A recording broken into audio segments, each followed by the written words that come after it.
All right, everybody. We good? We good?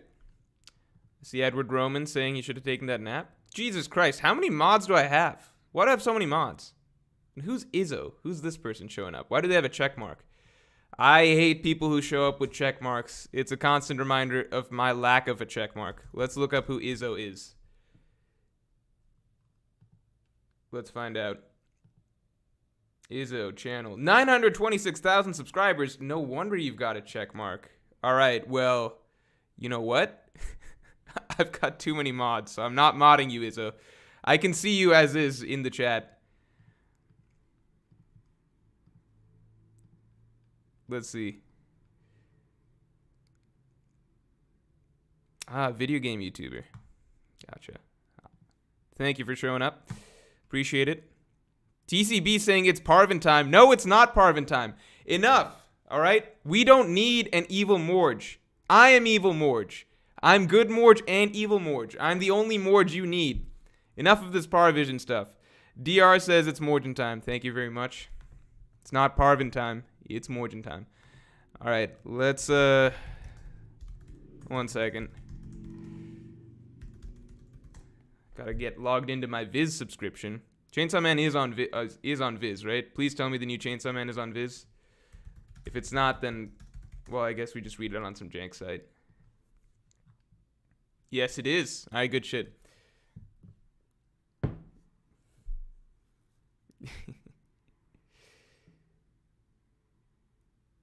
Dante Crotogini says you should have waited till tomorrow to do two chapters in a row. Yeah, but I stream on Mondays, so it's kind of just like this is the day I stream. Also, I for some reason I was under the impression that Chainsaw Man was coming back was coming bi-weekly or monthly or something because the magazine got switched. Yeah, no spoilers on One Piece, please. Please, no spoilers on One Piece. I want to be surprised by 1054 spoilers. I just don't want to know anything about 1054. Yes, this is a spoiler-free stream. That is why I pinned that comment up top. Parvision saying I can also be evil Parvision. Okay, I'll be good Morj, I'll be evil Morj, and I'll be evil Parvision. And if I play my cards right, I'll also be good Parvision.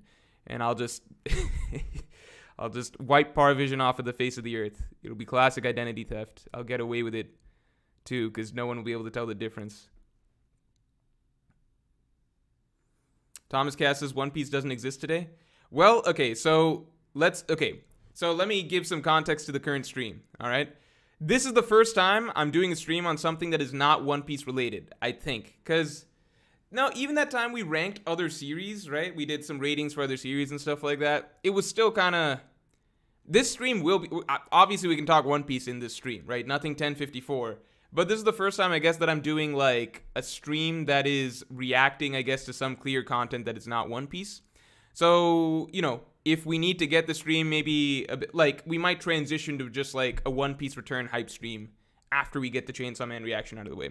But I did want to gauge some interest in Chainsaw Man just to see how it is. Mark Ross says, have you ever read Sunken Rock by Boichi? No, I've seen it, like, plenty of times, you know, pop up in people's feeds, like, my feeds and stuff like that, like, back in the day. I never really felt like reading it because I didn't fuck with the art style too much, but I actually like Dr. Stone's art style, so, I don't know. For some reason, seeing it with the previous thing with, what's it called? With, Sunken Rock, I didn't like it. AJK says, Morj, the rumor said you were high as a kite this weekend. No, actually we can okay, let's put this to rest. How do I explain this? I was not high in every one of those photos. So, for context, for people who don't know, first of all, let's like the stream. If we like the stream, then I'll share more stories of what happened over the course of this weekend. Because this weekend, I attended Dreamcon with some other YouTubers, BDA Law, JD Legend, Dritz, Mugiwara Mad B, Prototype Virgo, Zoro Fanboy, Laz, and then a lot of people who are, you know, members of the One Piece community that maybe don't have, they're not active on YouTube and stuff like that, but you see them active on One Piece YouTube, Twitter, etc., like, you know, Quietly Loud, etc., Trent. You've probably seen some guys like Stebo, etc. People that you've probably seen bits and pieces of here and there, you know? Kaio Breeze says, wanted to ask what happened to older Chainsaw Man videos. They got deleted because they're bringing down the YouTube algorithm for me. But I'm strongly considering, if we get some good showing and good interest here, I am interested in doing Chainsaw Man content. I really, really would love to do Chainsaw Man content. It is my favorite ongoing series at the moment. I think as of the latest Berserk chapter, yeah, Chainsaw Man is still my favorite ongoing series. Let's see what happens when Hunter x Hunter returns. Let's see what happens when JoJo Land starts. But at the moment, Chainsaw Man is probably my favorite ongoing series. Granted, I've not read this most recent chapter, so who knows. Kaio Breeze says, no, we just covered you. Bill says, Morj brings One Piece ideals ITL by inheriting the will of Charles Manson. Hashtag definitely not a cult. Also, spoiler talk in the end, please. No, we're not doing spoiler talk. We're not doing spoiler talk. Guys, you can wait till Thursday. Thursday, the chapter will probably come out. I will do a stream when the chapter comes out to celebrate. Sabina Perales says, I started to work on Monday, so I won't be able to catch your streams anytime soon, but have a great stream, even if you always keep disappointing me. What the fuck does that mean? All right, thanks. Good to know. What does that mean? All right, so everybody like the stream. First of all, like the stream. Let's get some stream likes in there. New channel about Chainsaw Man. Chainsaw Man greater than Hunter x Hunter. I'm not gonna. Okay, I don't think Chainsaw Man needs to put in more work and more time before I'm putting it above like any of those series that are considered classics. You know what I mean? But in terms of, I think Chainsaw Man, I think it has one of the, if not the hottest start of any manga that I've ever read. In my opinion, for me. Wasim says JJK is also really good. I agree, JJK is good. Chainsaw Man is good in a very different, like, Chainsaw Man is something that there's nothing comparable to in terms of the style of manga that it is. And that's what makes it really, really exciting and fun for me. Luz Vasquez says, do another Taekwon Taekwon Morj collab stream. I will never do another collab with Taekwon again. If there is a stream happening, a group stream or something, and Taekwon joins that, I will exit that group stream. All right? These are the things I've decided upon after talking with Taekwon one time. Nothing against him as an individual, but I think that there is literally no conversation I can ever possibly have with him that does not give me a headache. He's a nice guy, though. He's a nice guy, though. John Smith saying Chainsaw Man is a solid 7.5 out of 10. Wait till I start putting videos out on it. Opinions are going to shift like that. You know, I changed a lot of people's opinions on Whole Cake Island, right? Back in the day, I put out a video saying Whole Cake Island was underrated, and then all of a sudden a lot of people were like, you know what? Whole Cake Island wasn't that bad. And I still think Whole Cake Island is underrated. It's definitely better than Wano, in my opinion. I think it's not even particularly close. The original Luffy says, check out Sakamoto Days. No, that sounds like, okay, let me tell you right now what Sakamoto Days, that title just sounds like to me. It sounds to me like it's probably some shit taking place at a Japanese high school. I can imagine it right now. Some Japanese kids in high school. Ever seen that scenario before? It's probably some slice of life shit. There's probably, I don't know, like they go to school. There's like Sakura. It's like spring season. There's probably Sakura petals and shit like that because it's called Sakamoto Days. I'm sure that there's some like awkward, cringily written high school romance. You know, the way that, you know, Japanese anime do. I say cringely written in that, like, everybody's really, really, really, like, in Japanese high, like, in the version of high school that Japanese anime and manga take place in, everyone is always super embarrassed about everything. Like, everything. Like, one little semi-romantic interaction, and then, like, the characters are freaking out about it for, like, the rest of the week, or, like, the rest of the the month or something, right? So it's probably something like that. Some kids are probably on the student council, right? The student council. I guarantee in Sakamoto Days, the president of the high school is a main character. No way they're not. Thomas Cass says, in the past, you've called yourself a genius when it comes to longevity of new... What? This is not true. In the past, I've called myself a genius when it comes to the longevity of new slang words. Given your skills, what's your opinion on the word Riz? So I literally don't know what that means. Let's look it up right now. People made fun of me for not knowing. Refers to someone's ability to attract love interest. So since I'm at this point way behind on this slang, I have no ability to judge this. But I was correct in that, let's see. I said that scuffed was something that would pass pretty soon. What was the other examples? And it did. You don't see people saying scuffed streams anymore, right? Maybe because my streams are so good now, no one calls them scuffed. There was another one, but you know, we're good enough. Morj high as fuck, says Soga King. No, I am not. Over the course of this last weekend, I was high in some of those photos, but not all of them. Like the ones that were taken at Dreamcon, no, I didn't show up to Dreamcon high. The reason I look like that is because when I'm taking photos, I just smile really, really, really big. I smile like this. All right, ready? That's my smile. It's like this. I do a big smile for the camera anytime I'm taking a photo. And what is that? That makes me look high. That's why everybody's just like, oh, Morj was really, really high over the course of this weekend. I was, but not at like unreasonable times. I would smoke like late at night, after everything's winding down, stuff like that, you know? Zippy Dog 32237 says, just hate to dislike the stream for the instant wrong judgment on Sakamoto Days. Let's find out what Sakamoto Days is. All right, let's pull this up. I guarantee it's exactly like I said. It's definitely a high school slice of life. Wait, what? It's nothing at all like oh shit. All right, hold on. Let me.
Better? Better? Better? Yeah. I was saying, I don't think that this is a slice of life high school manga anymore. This guy might be a student council president, but I've got a hunch that he's not. So I might actually have been wrong about Sakamoto Days. I'm not 100% sure, but I don't think that this is a high school slice of life manga anymore. Maybe it's something good. Maybe I was wrong. Maybe I was wrong on that one. Perhaps. Oh, you guys want me to read Chainsaw Man? You guys want me to read Chainsaw Man? All right, let me pull up some Chainsaw Man. All right. Okay. How many pages is this? 56 pages. My God, this reaction is going to take forever. All right, no spoil. Hold on. I guess I just won't look at chat before. Let me take one last look at chat. See if there's anything I need to know before I start this.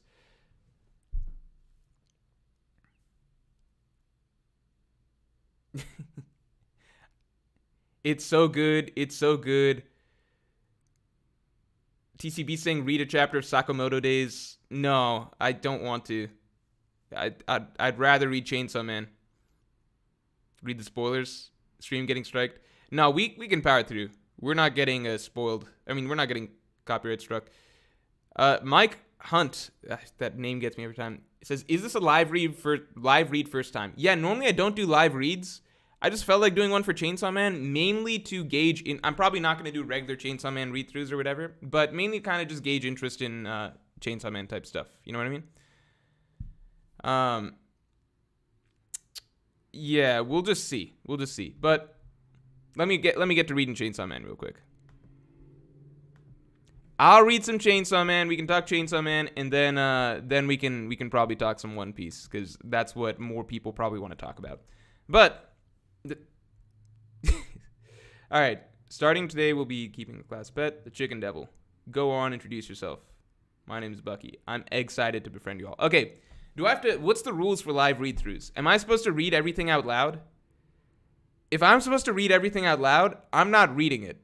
That's going to be such a pain. Can someone... All right, hold on. What's the expectations of a live read-through? What's the expectations of the live read-through? Island Sanji says, Morj, I got the girl. That's thanks to us. Everyone, round of applause. We did it. Our advice, I don't remember what it was. I think it was wildly unhelpful, but we somehow got Island Sanji. We somehow got Island Sanji's girl. Felix C says, light one up in Unity, y'all. Hashtag Stoner Morj. Can someone explain to me what's expected of me in a live read-through? Because the only other live reaction I've ever done, I'm pretty sure, was Film Z. And Film Z, I made very clear that I didn't want to do it. I was just doing it because I had to do it. So I didn't want to do anything for Film Z. So I put no pressure on myself to do a good live reaction. Read it out loud. Am I supposed to? Sight says I'm allowed to read it in my head. I like what he's saying. He says I'm allowed to just read it in my head.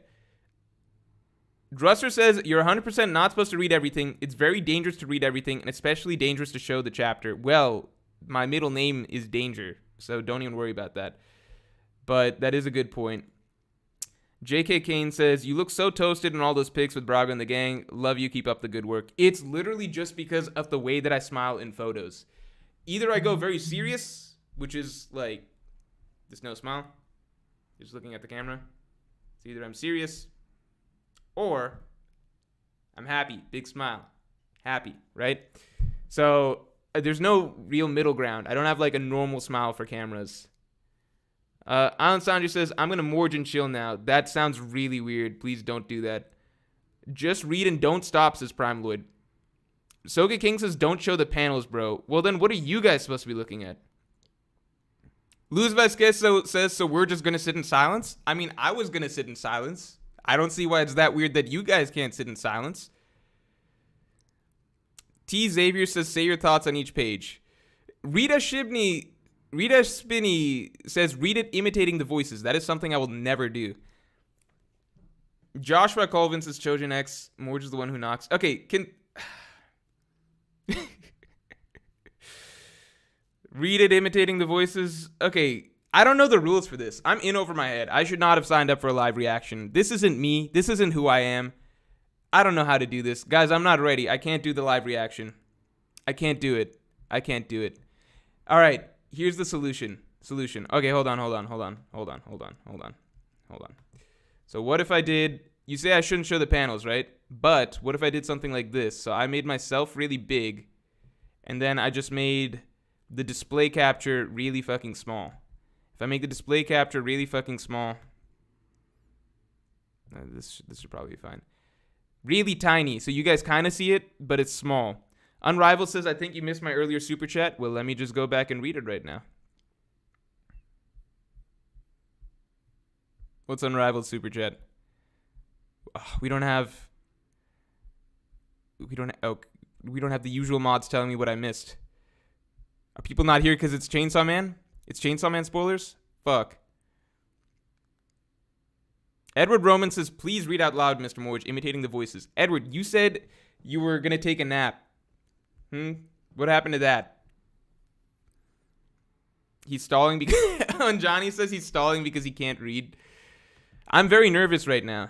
This is my first proper live reaction. So now it's so small that I think I shouldn't get copyright struck, right? That makes sense. All right, let's do it. Starting today, we'll be keeping a class pet, the Chicken Devil. Go on, introduce yourself. I'm so confused. Okay, hold on. Chainsaw Man. Okay, never mind. I'm trying to remember what the ending exactly was of the last chapter. Let's take a quick look.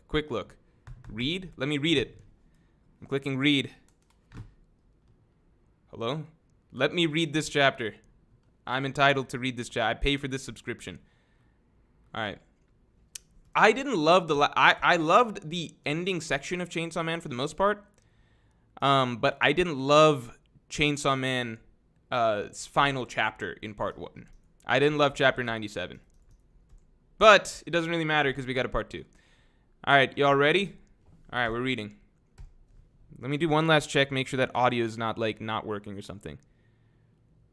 Unrivaled says, did I just get ignored twice, LMFAO? No, just comment right here and I'll find it. Just comment right now, Unrivaled. There's not that many people in chat, so I'm sure I'll see you. Just comment right now.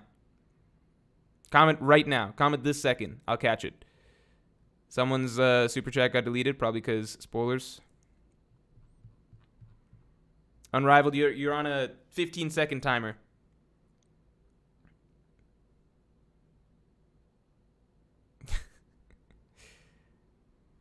Or can someone just tell me what Unrivaled said? Did my chat stop moving? Wind Alchemist says, this chapter gets things back on track. I'm commenting. What is this? Hurry up. Yeah, just hurry up. Unrivaled, you're on a timer. You're on a clock. All right, it's over. It's over. I'm going back to the chapter. I'll catch you after the chapter is over. I'll still be looking out for you, Unrivaled. Okay. This is one thing. Some of the designs on Chainsaw Man, I think for the women particularly, sometimes seem a little similar. Because I looked right here and I was like, is that Kobeni? Is it really safe to touch a devil? Nobody's afraid of chickens. It must be a weak one. True, true. But I don't want to get eaten. If you eat me, I'll die. That's kind of cute. It's sitting on my desk.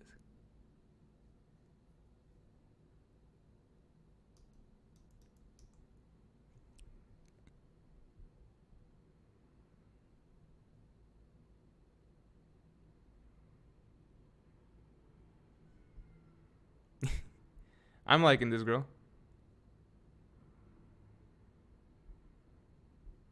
Class president. Oh, turns out Chainsaw Man is what I thought Sakamoto Days was. Interesting.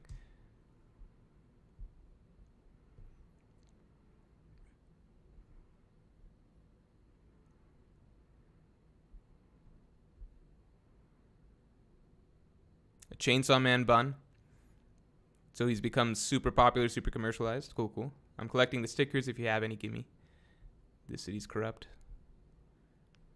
Most of the buildings are illegally constructed. We have a mayor with a DUI, a devil called Chainsaw Man playing Devil Hunter, and now we're keeping that chicken devil as a pet in our own classroom.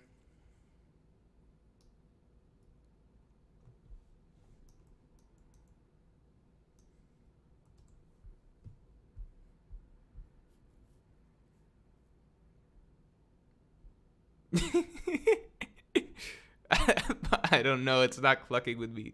Then don't raise your wings.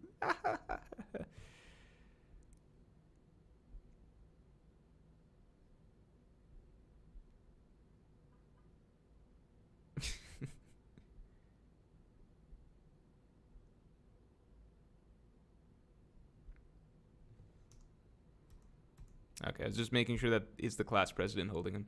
Today marks 3 months of having Bucky with us at school. I'll now ask a student with Devil Hunter aspirations to kill Bucky. All right. Baka? Oh, wait, holy shit.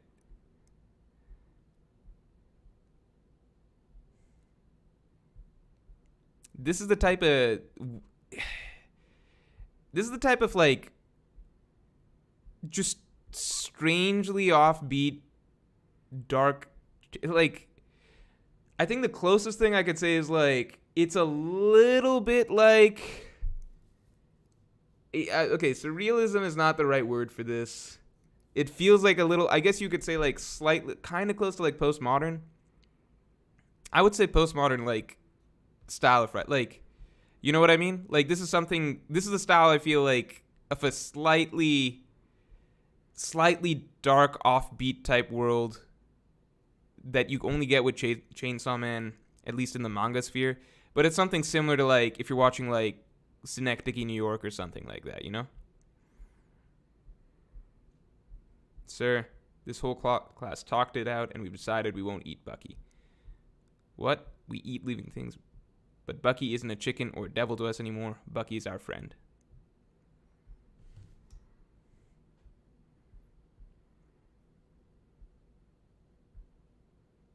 Aww. Aww. As your teacher, I didn't want to take you want you to take life lightly, not even devils. I'm so proud of you kids for learning this lesson. Forget like sometimes the masses in Chainsaw Man just act so like so brain dead. You know, it's kind of like, I like the way that One Piece masses are sometimes written. It's just like, they all are just like, they don't have a single complex brain cell within them. They just have very ABC by the numbers reactions. Forget math class today. Let's all go outside and play some soccer. Do they play soccer a lot in Japan? I guess so. She's literally sad that they didn't kill poor Bucky. Aren't you going to join in? No. High school's more fun with friends, you know? I'm here to study, not make friends. Hey. Come play soccer with us. No, I. Baka. Aww. My name, but only the class president and the teacher ever remember my name. Okay, I'm going to say this real quick, which is I know that there's some twist with this girl because I've seen this name pop up. And I've seen like some people be like, oh, she's my favorite character now or something like that. So I know there's some twist with this girl.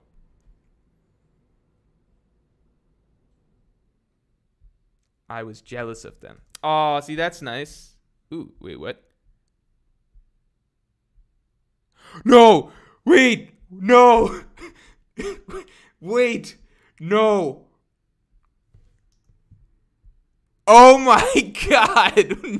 No!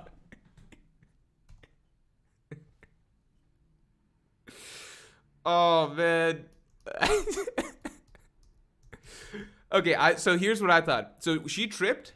I thought right after this, it was going to be basically revealed that, like, they're kind of carrying her. You know, the movie Carrie. They all pretend they're being nice to this girl, but seriously, they're actually setting her up or whatever. I thought that this was what was happening. She was like, oh, secretly, you know, I just wanted to have friends like them, and now they're welcoming me. I thought that they were setting her up to bully her. But she actually just fucks it up herself. Oh, man.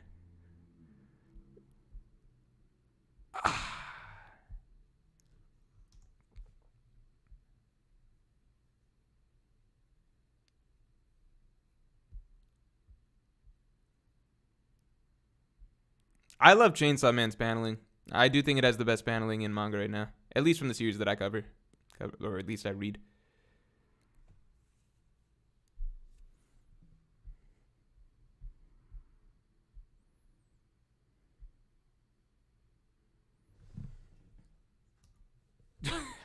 Hypothetically, and he likes vomit a bit too much. Hypothetically, if one person in class had to jump off a roof and that person was to be chosen in a vote, yeah, I think they'd all vote for me. I'd vote for me too.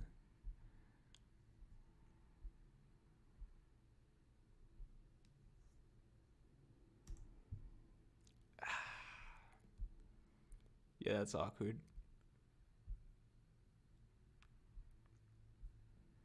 You know, have you guys read Goodbye Eri? That was his one shot that came out a little bit before this. I'm not going to say similar, but sort of similar-ish situation of this guy kind of setting himself for mass hatred and ostracization by the rest of his school, with everyone treating them as a weirdo and an outcast.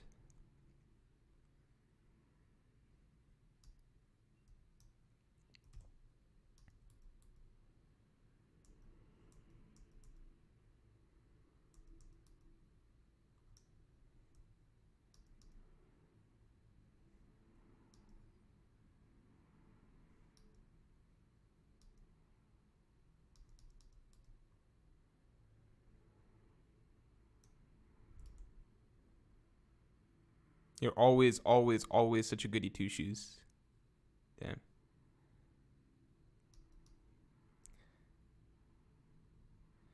Mitaka, did you know that Mr. Tanaka apologized for Bucky's death to the whole class on your behalf? So she never even apologized.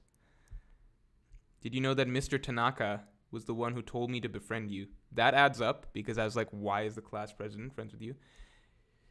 Did you know that Mr. Tanaka likes you even though he's having sex with me? What is going on right now? What is going on right now? What? Okay, what devil is she? I love trying to guess what devil. Oh no, she made a contract. I made a contract with the Justice Devil to find out how to reach my happy ending with Mr. Tanaka. What? I just need you to die. I held it in, but I can't take it in anymore. I can't take it anymore. Nothing I try works because you're alive. Prez. You know what the Justice Devil said to me? I'm interested in how strong the Justice Devil is, because sometimes how strong certain devils are.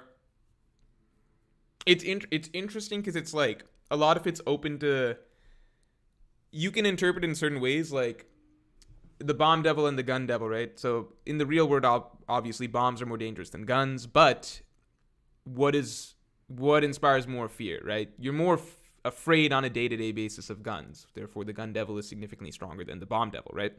Adds up. Certain things like Makima being the control devil, right? And as I understand it, in Japanese, there's a better word for it than control. I guess subjugation, something along those lines. It's like a mix of other word definitions, right? That's something that intuitively you might not be like, oh, that's one of the strongest devils. But the moment you think about it, you're like, okay, yeah, humans greatly, greatly fear that. Subconsciously, intuitively, that is the idea of being controlled by others, right? It makes sense, right? That's why it's one of the strongest devils. The Justice Devil, I wonder how strong Fujimoto is going to portray the idea of justice as in this series. I don't even know if this is an important devil or not, but it's just interesting to see. I just need you to die. Okay. You know what the Justice Devil said to me? Trip her, she'll fall. Oh, okay. So I was somewhat right. She did get slightly carried. You know what I mean? Stephen King carried right over here. I was slightly right. Makes sense because it's not really explained why she just fell. Although I didn't expect there to be an explanation. I thought, okay, she fucked up.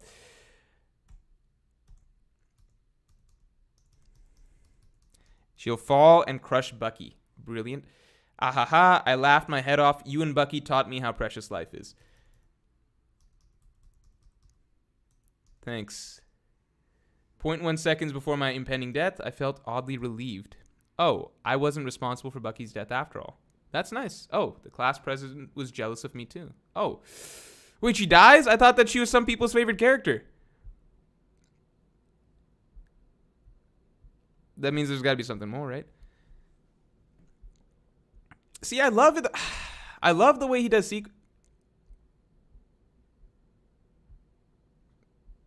his paneling's just so creative. I mean, this isn't even anything crazy. It's pretty straightforward, I suppose. But it's clearly different, and he's clearly trying to use his panels in manners that other manga authors don't regularly do.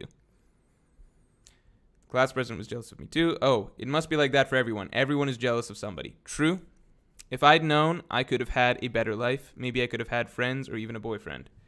I wish I tried living just a little more selfishly. I'm going to go back after this and kind of just analyze the chapter post-stream.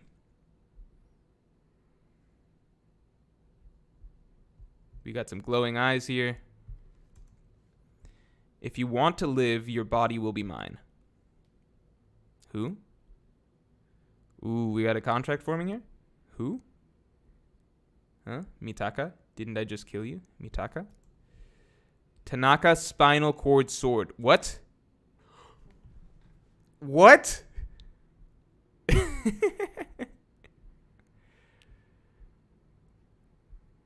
Oh, I miss Chainsaw Man. What the hell are you? Spinal cord sword. What the hell am I? My name is War Devil. Die for my warm-up kill. So this is the War Devil. This is the War Devil, right? The War Devil. That's got to be big, right? No, you die. War Devil versus Justice Devil.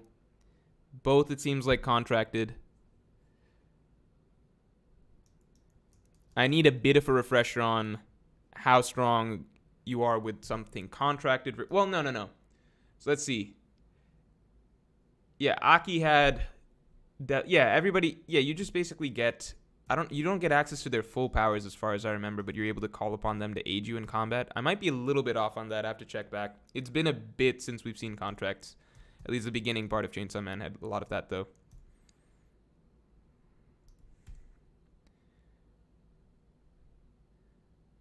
Is that a gun? Nope. Oh, shit. So War Devil is fucking up Justice Devil. War Devil's got to be pretty strong, right? That's like got to be one of the big ones. But so could Justice, arguably. Fine hand, I'll take that. Okay. This is the fun part too, that everybody has abilities that are, you know, obviously tied to what their fear is. So War Devil, I assume, can use all sorts of abilities. Maybe nukes? Maybe, obviously, guns. Swords, clearly. Give it back.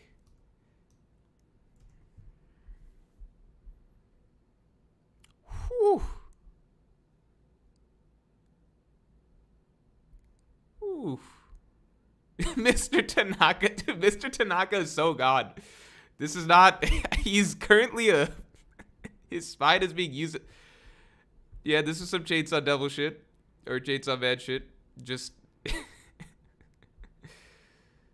Oh, that's sweet. They're a happy ending. I miss this manga. No! This is just Goodbye Eri! I'm so mad. This is just Goodbye Eri. Oh my god. Are you kidding me? This is a panel pulled straight... This is just Goodbye Eri. Alright. Just you wait, Chainsaw Man. Okay, so we got our first villain. I'll make you vomit nuclear weapons back up. Yeah, just vomit shit. Cool, cool. And that's the end. All right. All right.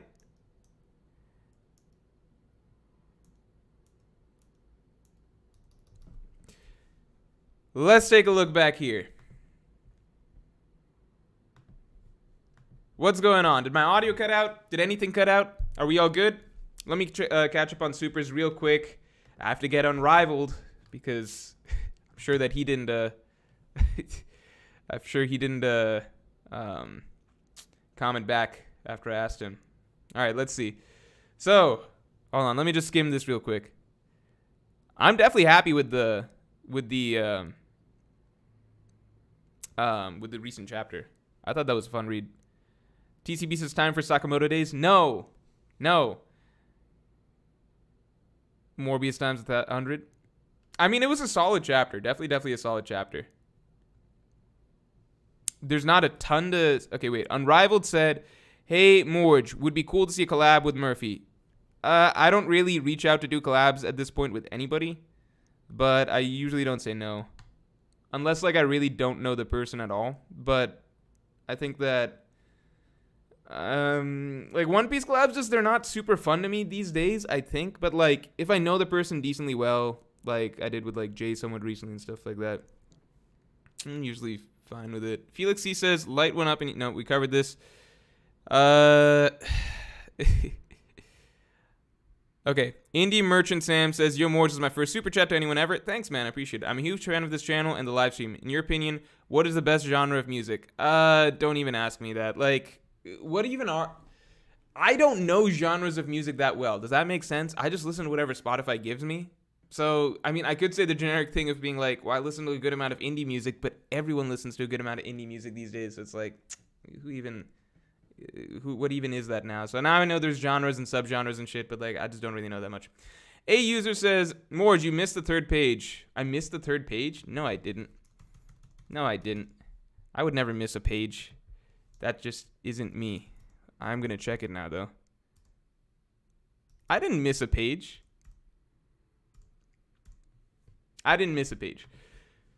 Sean Easton says, if one of you fuckers starts posting spoilers for One Piece, I will manifest myself in your house and kick your router myself, doing my part. Thank you, Sean Easton. Thanks for letting me know. Minus says, F in the chat for Bucky. Yeah, so the chicken devil's just gone now. We lost the chicken devil.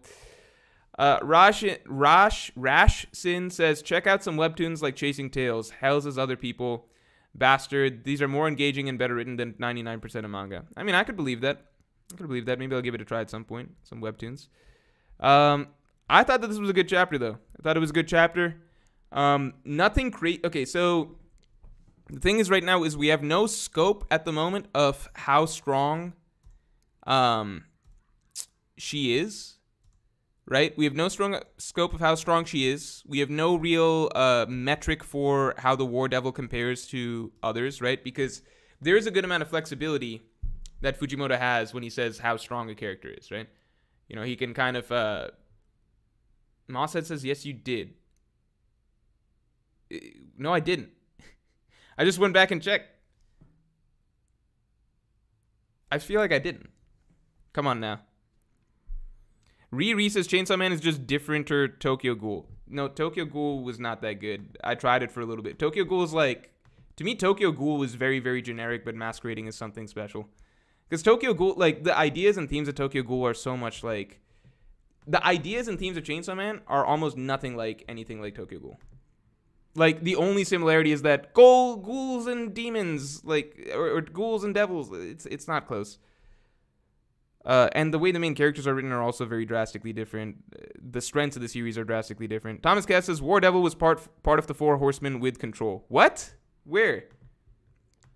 What are you talking about? Where's that stated? What?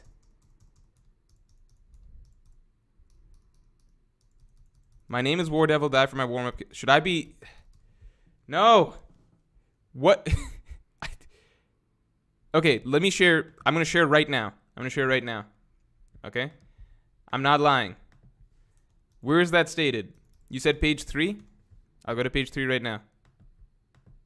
Pages 2 to 3. 3 months from now, you kids are going to kill and eat Bucky. You see, I want you to understand how precious life is. What the cluck? This is page 3. What am I missing here? Where's that established? I'm just hitting left to right. I'm not skipping pages. These are all pages I've read. 10 to 11, 12 to 13, 14 to 15, 16 to 17. What am I missing here?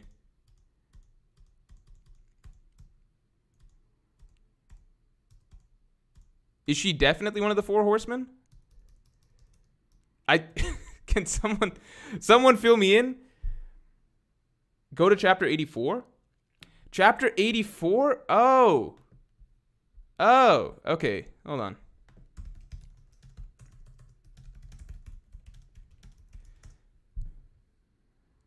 I do need a refresher in that case.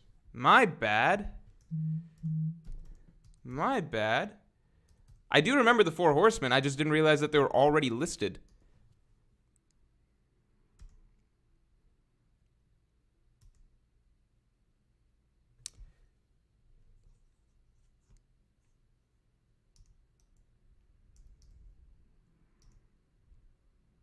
Death, war, hunger. So are these the wait, okay, are these the 4? Or these the plus her?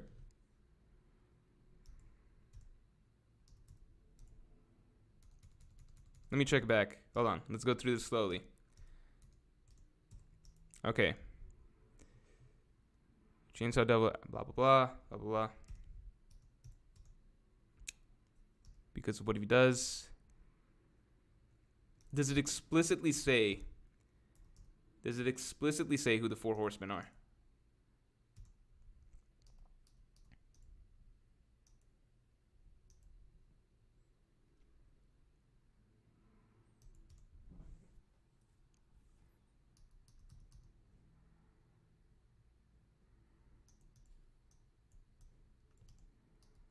Death, war, hunger. There are many things in this world that he meant. I see what... Okay, so no matter what, war is up there. Up there, right? One of the strongest devils in that case. So that's huge. It does not... I don't believe that it's confirmed right here. Is there another chapter I'm missing right here? Is there another chapter that I'm missing? Control, conquest, war, hunger, famine, and death. I can see those being the big 4. So to me, that's a theory, and that's probably a strong theory. That's a theory and a strong theory, but that does seem like it lines up pretty well.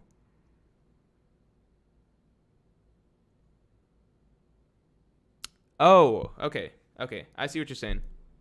So that's it. So we just met one of the Four Horsemen. So this is a Makima level devil? Holy shit. We just met a Makima level devil? Alright, here's my thought. My thought is that basically no matter what, I don't know what like the Four Horsemen of the Apocalypse, like what is that actually? Is that actually accurate to that? So conquest, war, hunger, and death respectively. All right, sorry, I don't read the Bible for fun.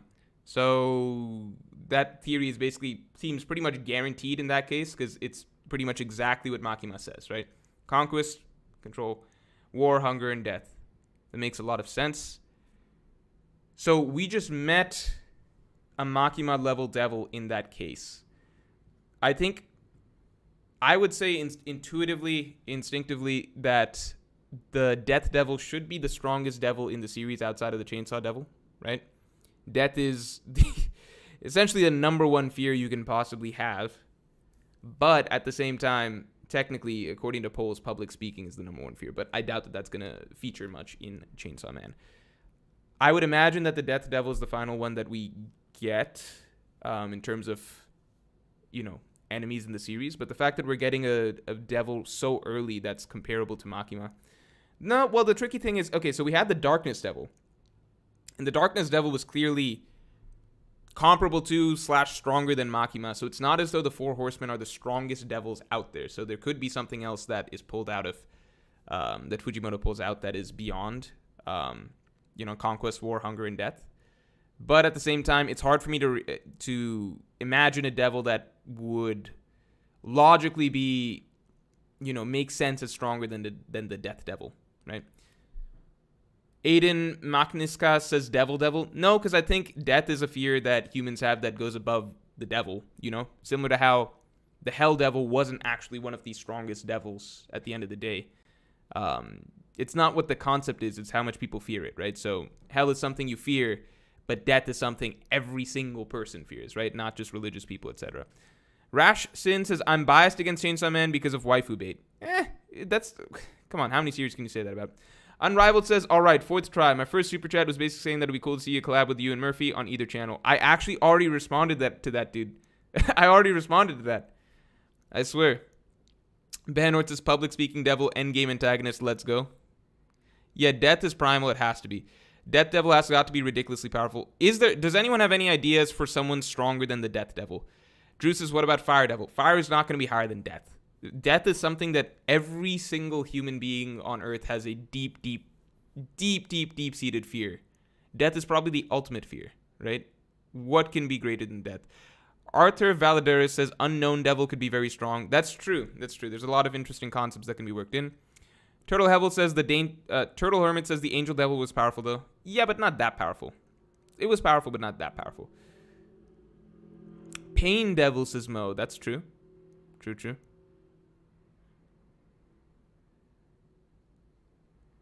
Taxes Devil. Human Devil. That's an interesting idea.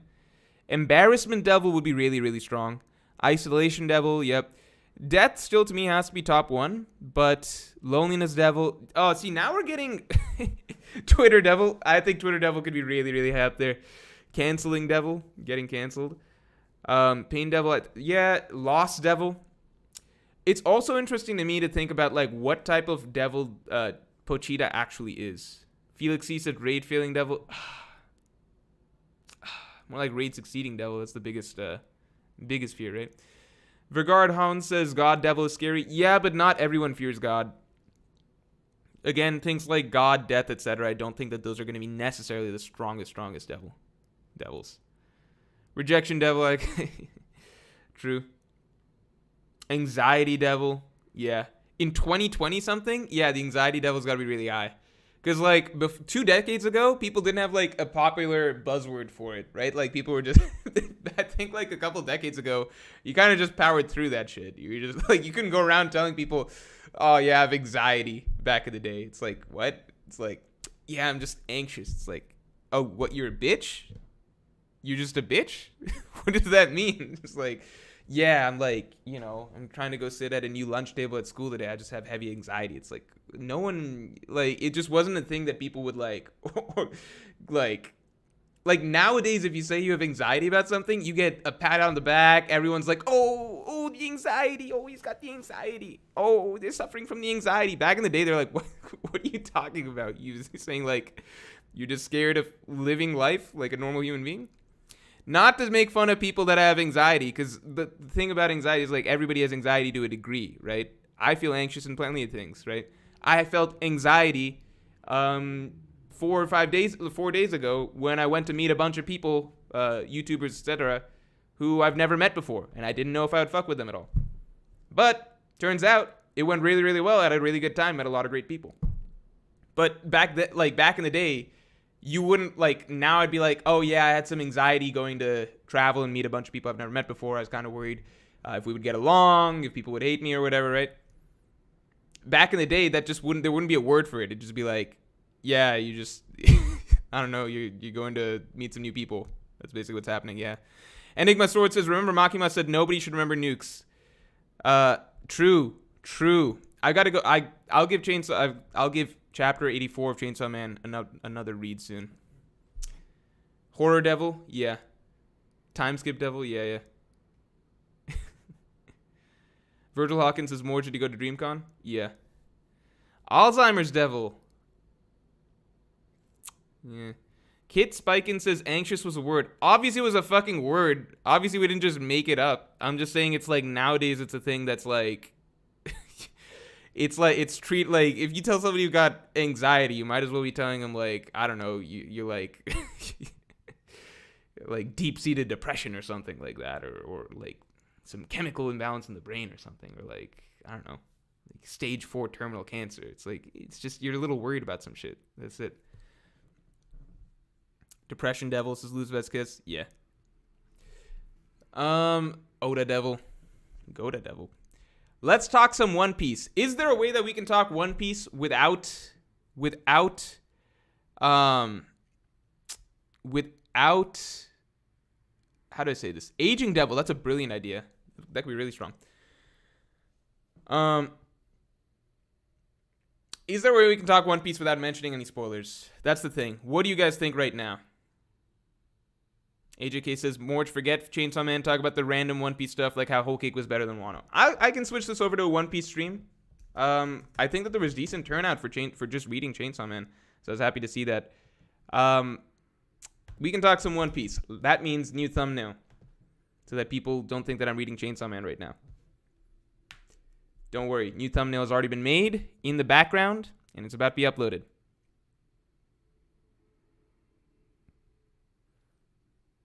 Chris Indovino says, hey Morj, do you think Conqueror's coding is the advanced application? I think it would make sense if the advanced application would be used like regular burst to wipe out fodder. Do I think Conqueror's coding is the advanced application? I think it would make sense if the advanced application be used like regular burst to wipe out fodder, but instead it seals your opponent's ability to use haki. I do think the current thing that we're seeing is basically the advanced application of Conqueror's haki, but I think that there's more to be seen from it, right? So, for example, regular observation haki, as far as we know, regular observation haki is basically, right, you're sensing the presence of others and you're able to sort of read their movements in battle to a degree. That's as far as we know normal observation haki. Now, advanced observation, you could say on the one end, it's what Katakuri does, which is seeing the future. On the other end, you could argue that maybe it's the voice of all things, or at the very least what Kobe and Isa from Skypiea experience, which is being able to hear voices from long distances and things like that, right? So there's clearly levels to things, you know. I think there could be more uses to advanced Conqueror's haki than just what we've seen. Rashsin says, you know, Brago said you're handsome, tall, and muscular. That's nice. I don't think that he said that. It was fun hanging with Brago this weekend, though. Let me think. Was there any funny story that came out of that? No, not really. Brago is a very dedicated YouTuber, though. Because, like, the first night I was there, everybody was in the process of starting to get fucked up. And Brago was diligently doing thumbnail and everything like that, and making sure that was perfect and everything like that, and just, like, not letting anybody bother him. And he was just knocking that out calmly in the corner of the room. Once he got that out of the way, then he got to joining the festivities, but he did not skip a beat, basically, over the course of this weekend. Any work stuff that he had to do, he still did it. Me, I tried to do that shit beforehand. Rujandaru XX says, I feel like Conqueror's haki is very underwhelming. It knocks out fodder, and its advanced application is just a stronger Ryo. Conqueror's haki is very underwhelming. It knocks out fodder. Okay, so the one thing I don't love about Conqueror's haki's advanced version is that it is a stronger version of armament haki, in that it's just a weird overlap in that it's just strictly better, right? So there's a strong distinction between what observation haki does. We're talking about One Piece, right? So I should add that new thumbnail. But point being, observation haki versus, there's two clear distinctions there, right? Whereas now with advanced Conqueror's haki basically doing stronger armament haki, it basically means that advanced armament hockey is not, like, what's the thing? What separates that from Rio? What's the distinction in terms of usage there, right? So I just don't know. I don't know if I love that about it, but I'm happy that I think I'm more happy that Conqueror's Hockey got a greater usage than just knocking out fodder, as people used to say. So I think I'm more so happy about that than bummed that it defeats the purpose of, it defeats the purpose of armament hockey being a thing, essentially, right? Because at this point, it's like, well, if you have advanced conquerors, then like armament hockey doesn't even matter. So one little interesting note, for example, is that I did a video on, what it takes to get advanced conquerors hockey a while ago. And one thing I was talking about back then was like, I made a mistake, which is I had assumed that Yamato had the advanced levels of Rio down already before she started using advanced conquerors hockey. But that's not actually true, because she couldn't break her bracelets. She couldn't break her bracelets, right? So she was able to essentially skip ahead of advanced armament hockey and just get advanced conquerors hockey, basically meaning that advanced armament hockey isn't even important. It wasn't even important as a necessary stepping stone for her to get to advanced conquerors hockey. William Marshall says, you think the final saga will frame Blackbeard and Akainu how the Four Emperors saga framed Kaido and Big Mom as Luffy's final obstacles to being Pirate King? I used to strongly believe that. Now I'm getting closer and closer, especially as we're getting to the point where it's like about, Luffy, Luffy the Sun, Dawn of the world government being framed more and more as the primary enemy of the story. It just feels a little... I could see him being the final opponent beyond even Blackbeard and Akainu, personally, at this point. Felix C says, how is everybody else like while high? Nobody was like weird or anything like that while high. It was just pretty relaxed, pretty straightforward. And I think most people were at least doing multiple things, right? So drinking and smoking, right? So nobody was, as far as I remember, for the most part, like just high, as far as I remember. Chris Indovino says, that's why ceiling hockey, I think, is a cool concept.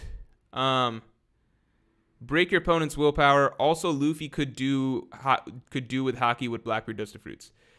So I see what you're saying, why ceiling hockey would be a cool addition to Advanced Conquerors hockey, but I'm still hoping that like there's something that makes Advanced Armament hockey just different from Advanced Conquerors hockey. I think it'd be cool, though. Break your opponent's willpower. Also, Luffy could do with hockey what Blackbeard does to devil fruits. Yeah, it's a good idea. Thomas Cass says Morj doesn't want to read them. Doesn't want to read what? What don't I want to read? Hold on. Let me silence this real quick. Change title also, bro? I'm pretty sure I just did. Let me make sure it's changed on YouTube. So if I look up me, what does it say? Yeah, One Piece return hype stream. All right, everybody, we're talking One Piece now. Let's all give it a big like. Let's give the stream a like. Let's get our usual One Piece crowd in here. Thomas Cass says, Morj, there's a difference between the average person's anxiety and true clinical anxiety. I know it. I'm not trying to disparage the idea of anxiety, I suppose. But what I'm saying more so is like, I guess what you're getting at, which is there is like an actual debilitating condition which people call anxiety, right? Clinical anxiety. And then there's people that are like, then there's just like a common human nervousness, which is just a thing that exists anyway.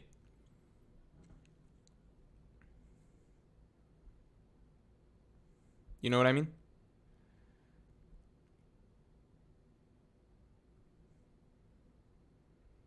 AJK says, why was Whole Cake better than Wano? Reddit seems to disagree. Give us some talking points against the mob. Any deep-seated, I think anything I'm going to say about Wano, you just have to wait like a little bit. Just wait a little bit. Because anything I say here is not going to be in-depth or reasoned enough that it's like you can really go and hold that, okay? Because I can say, like, if I talk about arc structure, right, or how dramatic tension was built, or how the fights went, or how certain plot threads built, or how character threads built, etc. There's nothing that I can say here that's in-depth enough that you get the full scope of why I feel like Wano was not just, like, incomplete as a story, but something like barely coherent in many ways as a story, as though, like, almost every aspect of writing, Oda took heavy shortcuts, you know what I mean? Not just heavy shortcuts, but he cut out most of the substance that you would expect from his usual storytelling. So it's not worth getting into details here. It just isn't. Wait till Wano closes and I drop my video on it after that. I would have loved if Wano ended right before the month break, so that then I had time over the course of that month to, one, do a Wano Arc analysis, because there's a fair analysis that needs to be done, but two, the bigger thing, which is give a strong review on what I felt Wano was lacking in over the course of this arc. What I personally did not love about Wano, right? We didn't get time for that because Oda did not close Wano out before the month break. But, you know, the video will come. Terry Martin says, Jinbei is way better than Brook, Frankie, and Chopper in my opinion. The only straw that is a mentor figure to Luffy, and I like his gag of just being overly earnest. Is that a gag? I mean, he's gotten more, like, writing around him recently, I suppose. But over the course of the story, I think Chopper's definitely got him beat. It's kind of just, Jinbei's recent, so there's just a little bit more attention going to be given to him. TCB, I did not see your, I saw your recent message kind of, TCB, but I didn't really respond to it just because I was on, like, One Piece vacation. Wasn't trying to think about that recently. And I don't want any sort of spoilers for what could be coming from 1054. But TCB saying, did you see the stuff that got cut out in the manga due to time in the Road to Laugh Tale? No. I might look at that at some other point. Grizzly Adams says, another application of advanced armament could be hockey constructs. Cough. Shanks has a hockey arm. Cough. I mean, that'd be kind of cool. Thomas Gass says, thoughts on a Denden Mushi zone existing? I don't think Oda's going to do that, but, you know, he did it for Nika, a totally fictional, like, One Piece specific fantasy character that he created, so who knows? I don't know.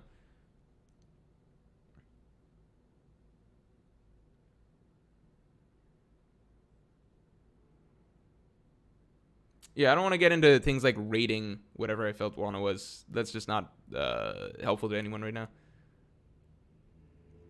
Tyler Hill says, thoughts on Yamato joining. Like, let me get my shit off about Wano first. So I'm sorry you guys have to wait on that, but I promise, get my shit off about Wano in a structured format. There's no point doing it in an unstructured format. So let me get my shit off about Wano first, and then I'll share my ratings or whatever. I want to reread the arc at the very least before I give it ratings. So, because that's, you know, fair. Virgil Hawkins says, Morj, are you trash at Ultimate? Jay been saying you trash at Smash Bros. Where has he been saying this? What's he been saying? Oh, no, he tweeted that shit out. He tweeted that out. Yeah, so Jay 3-stocked me in Ultimate. But, to be fair, all right, let me give this. One, I don't play Ultimate. I really, really don't. If you pull up my Switch right now, I don't have characters unlocked. I paid for both the battle passes, but literally all I have are the starting set of characters. So it's like 10 characters. And then the 2 sets of battle pass characters. I have not unlocked any characters in Ultimate. I don't play that game. I've played, you know, socially at other people's places and stuff. But I'm not good at Ultimate, okay? I'm not good at Ultimate. I thought that I'd be good enough fundamentally that I'd, like, give Jay a run for his money. But we only played one game. And then I got 3-stocked, so then I left. And then I tweeted about him. I was like, all right, I'm leaving. I wanted the quarter. I tweeted about him. Like, Jay's a cheater and a coward. He 3-stocked me with his Mario. Now, other part in my defense, okay? So if you look on Twitter at what they've been up to in the early days of the meetup, right before I got there very late. Every video, every picture has in the background, giant screen, Smash Bros, everyone sitting down and playing. They went full fucking hyperbolic time chamber for like 3 straight days, 24 hours a day. They were playing Smash from like Monday through Thursday. They were playing constant nonstop Smash. All right. I show up. I haven't played Ultimate in God knows how long. I haven't touched that game in months or whatever. I show up. I'm like, yeah, I'll play a game or whatever. I played Jay, who's cracked out of his mind at that moment after playing Ultimate for, you know, he just completed his training or some shit. And then I just get promptly 3-stocked. And it ended with a spike. It was pretty sad.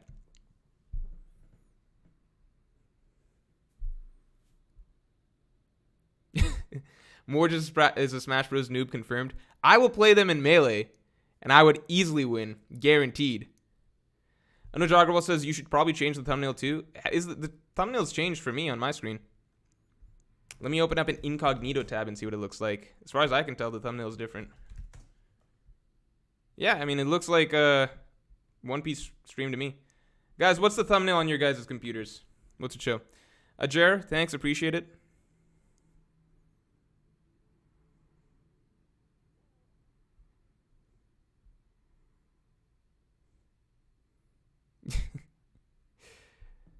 I think that at the very least, Brandon King says I missed your super chat. Let me catch it real quick. Give me a second, Brandon. Yeah, at the very least, I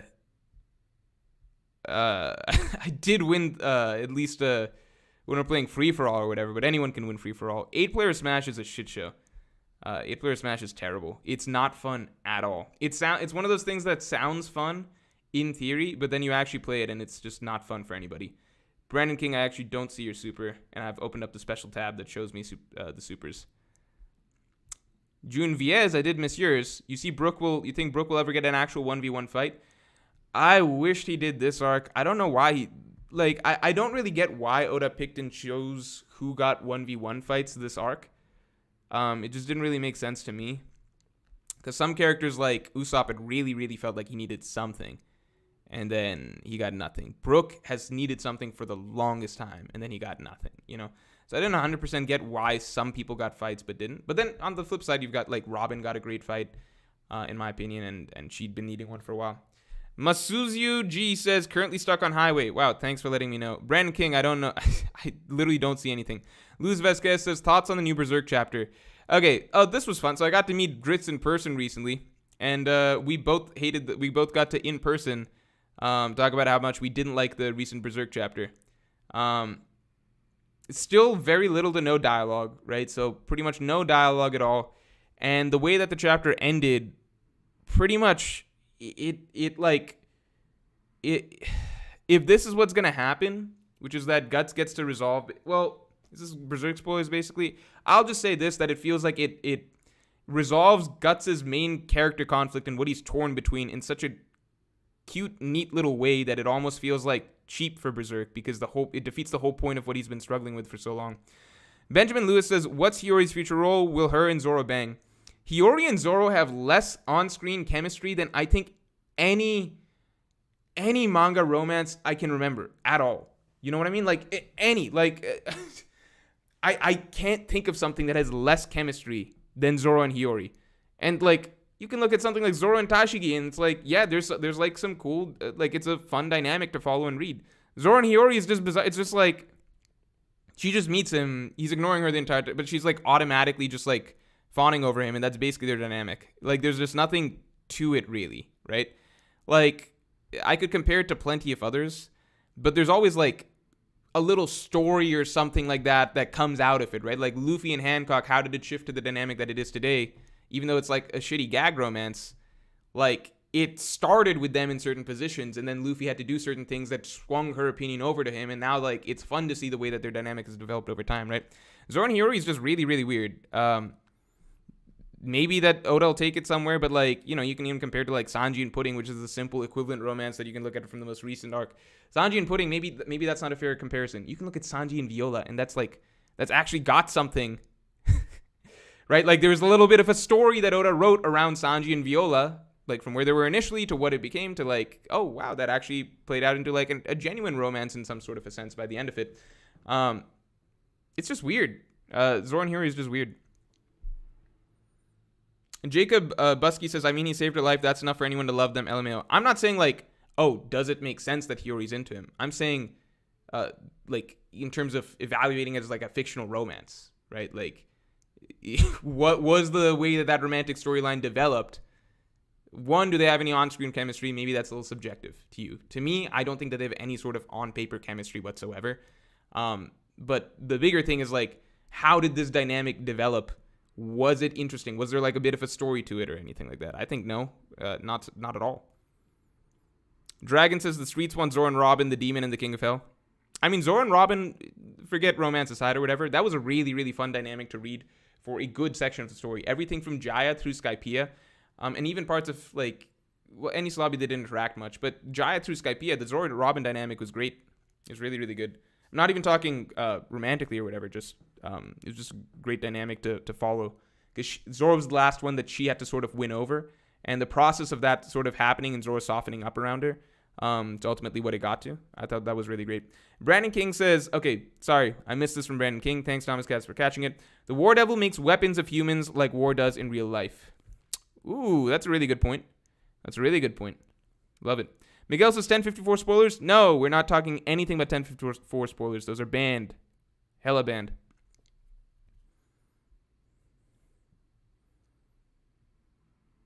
Joe Mama says Jai's a great arc. Yep. Drusser says exactly. Stories are not real life, and merely being realistic is not sufficient to be good. Exactly. Like, you're looking for a dynamic. You're looking for something interesting and fun to read. Not just like, oh, well, does it logically make sense? TCB, peace. Thanks for coming through. Supreme Pirate King says, I really was under the impression that Wano would tackle the idea of gender roles and end with Hiyori being Shogun, but I guess I was wrong, lol. Yeah. It seemed like something that was being suggested at points early on throughout the arc, but not at the end of the day. Similarly, Wano having a class system and stuff, I wonder if that'll be addressed by Momonosuke, maybe in his role as a Shogun over time. There are a lot of things that were somewhat treated as important in Wano towards the beginning that really, really didn't matter. Yeah, Noja Agarwal is saying 1053 spoilers are an instant ban. Yeah, really, 1054 spoilers, instant ban. We want none of that in here.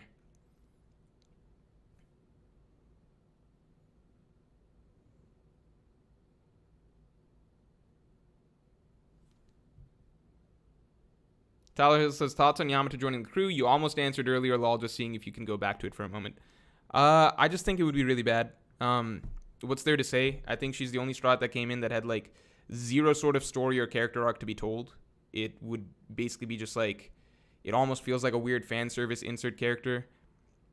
Hot Amazon woman that's really strong, that is obsessed with Luffy right off the bat. That wants to join the crew and just have fun with them right off the bat. And there's literally no character arc or character development or anything that needs to be done for her. It's just, hey, I believe in something, freedom and sailing, and all because she read Odin's diary and became fucking obsessed with it. Literally, think about that. She read Odin's diary. That's what she's based her entire personality on. And from that, she's determined that she needs to be on Luffy's crew. And she thinks, like, literally from the moment she's meeting Luffy, she's just, like, confidently saying, yeah, Luffy's pretty much the greatest thing ever. He's the best. He's going to beat Kaido. Look at that. And he did it. Not once. There's nothing that she goes through or has to develop in whatsoever. She has no bond established with any members of the crew over the course of the arc. She barely has a bond established with Luffy. They have one conversation early on.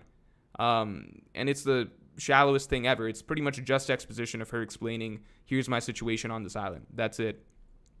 It'd be really, really weird.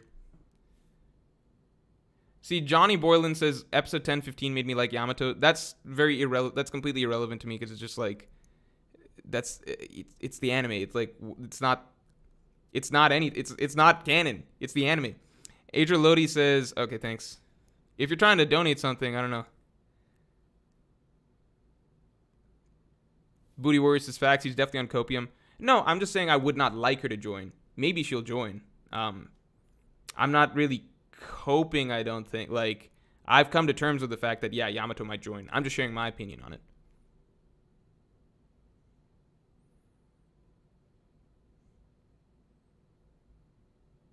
AJK says, so what you're telling me, we should get super excited for the video. Those Wano supporters had to get checked, blah, blah, blah. Look, this is a video for you guys. Take and run with whatever you want as you will. This is a video for myself. I want to get a video out for myself, sharing my thoughts, my opinions. Also clarifying a lot of like why I felt the raid would fail and why I felt like certain things were missing throughout the arc that I assumed that, failure would help achieve. And yeah, just generally getting my personal experience type stuff out of it, I still have heavy hope for like the next arcs. I still have like a lot of hope for, like, especially because Oda's taken the month off. He's got time to plan for like Elbaf, whatever might be the final saga, etc. I still have a lot of hope for the direction of One Piece from here. It's just the most recent arc, which was, built up to for a long time, which has a extraordinarily large cast of characters and storylines running, many of which didn't go anywhere or were unnecessary or generally bloated. and many significant beats of storytelling that, in my opinion, are important to storytelling, and you see in pretty much every work of fiction, every work of narrative fiction ever, including pretty much every One Piece arcs outside of Wano. Those were factually absent from this arc. So I don't think that that's going to happen again, but that's just my feeling right now. Terry Martin says, and obviously, you know, we still have a bit more of Wano to go, it looks like, but we are in the final phase of it, right? Like the post battle stuff. Terry Martin says, is the takeaway from the Kozuki-Kuruzumi conflict supposed to be, if you commit genocide, be thorough? Feels like it conflicts with the themes of Fishman Island. I don't think that's the themes of it. I don't think that's what it is saying. But let me give Wano another read before I say as much as maybe should be said about Kozuki-Kuruzumi. I think Kozuki-Kuruzumi is something that's like, it's like, so, it's like what it could be is an interesting idea, but like, it's like, it's not something that is really fleshed out well to give some sort of particularly deep message, I suppose. It is kind of an interesting idea that, like, oh, there's these two, you know, families in Wano that are particularly important, and they both take particularly different actions or whatever, and the fallout from blah, blah, blah. It's, you know, like, you've got Kurozumi Tama, which is an interesting development. She's really good friends with Kozuki Momo. But at the same time, it's just like, you know, it's not very fleshed out to a point that, like, you could say that Oda's got some deep messaging being layered through the dynamic of Kozuki and Kurozumi, right? At least in my opinion. Thomas Gaz says, I was really hoping for basically all strats to get a 1v1 like Arlong Park, Alabasta, and Ace Lobby. Hopefully we get that again with the Blackbeard Pirates. I think we definitely will get 1v1s across the board with the Blackbeard Pirates. The one thing is that, so I think it is a little unfair to say that, like, you know, I wouldn't even say this, that, like, all strats should have gotten 1v1s this arc, like, you know, like all these past arcs, because I think there's not a single One Piece arc where literally everybody gets a 1v1. I think Alabasta's, I think, the closest, because, you know, you've got a 2v2 mixed in there, but Alabasta's the one where everyone gets a fight. And the crew was a smaller size back then, but even Enies Lobby, you don't have Usopp getting a fight. You don't have Robin getting a fight.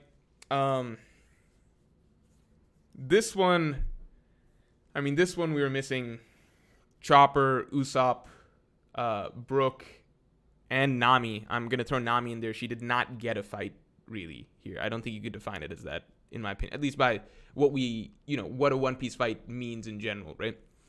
Alex Ferreria says, Mihawk, Hancock, and Weevil are Buggy's Yonko commanders. I don't think Hancock would ever work with Buggy, ever. Hancock, like, I can't imagine it. But I think it'd be cool with Mihawk and Weevil. Miguel says, Wano's not ended. Yeah, but it's pretty much wrapped, right?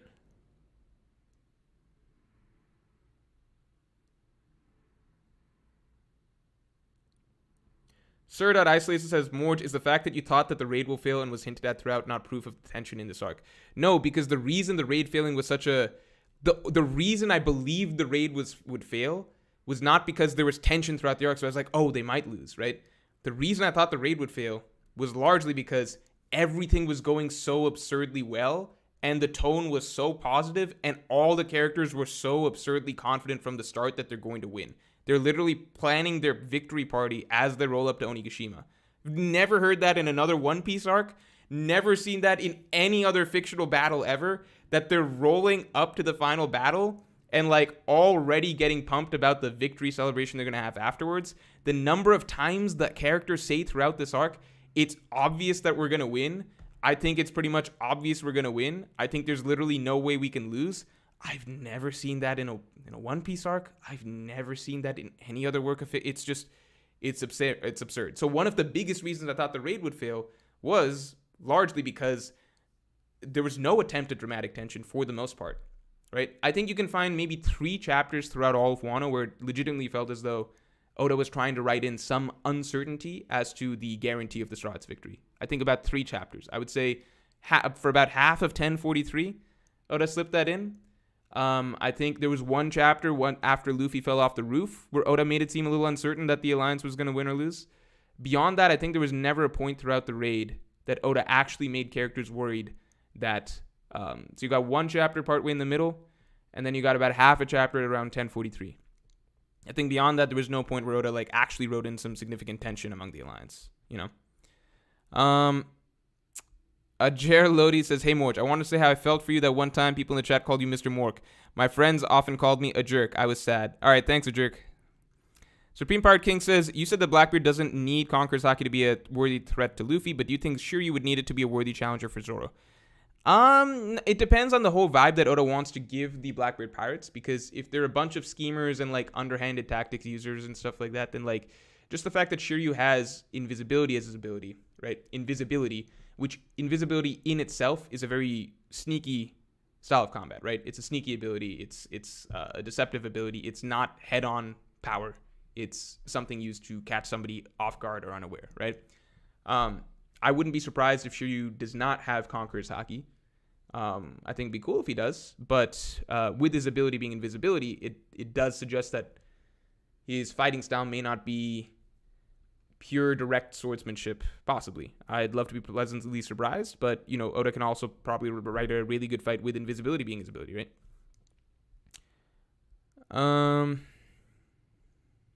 Levi says, "They just hype, bro. This is the straw. It's in the highest spirits we've ever seen them because of how far they've come in the New World."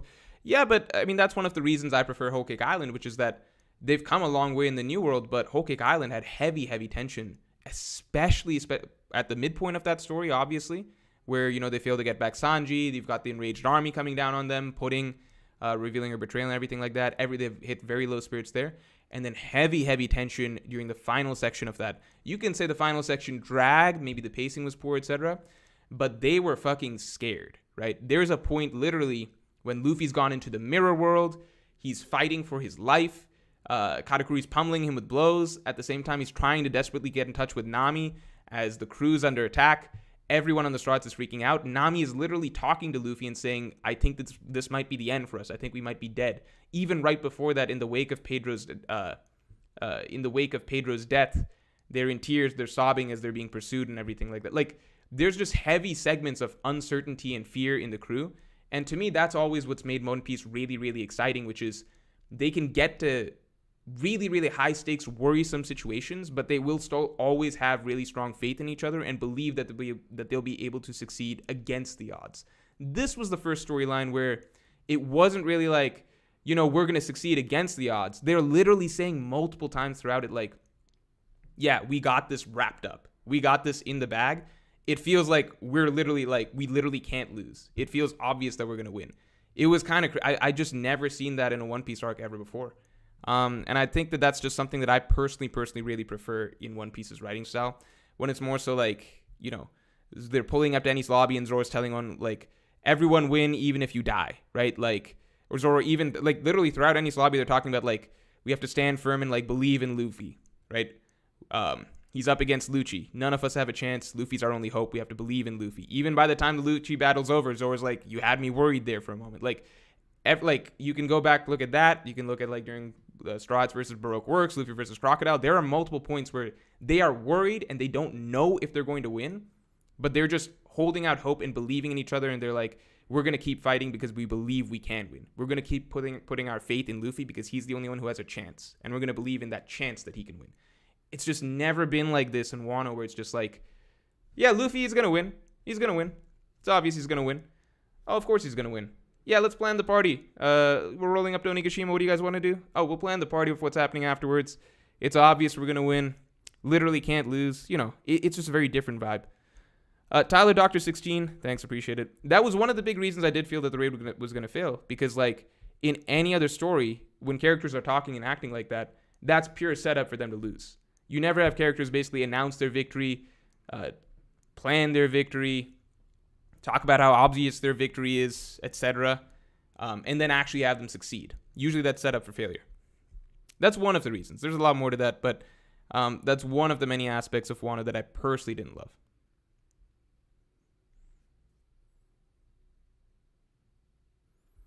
Chapter 989 is literally titled, I Can't Imagine Losing. Yeah.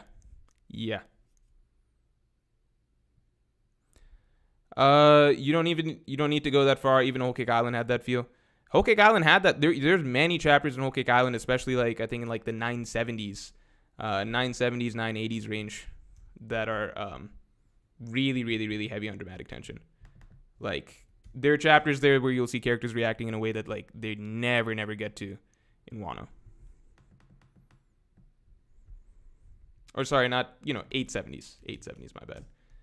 So I'm just browsing right now. Late 870s.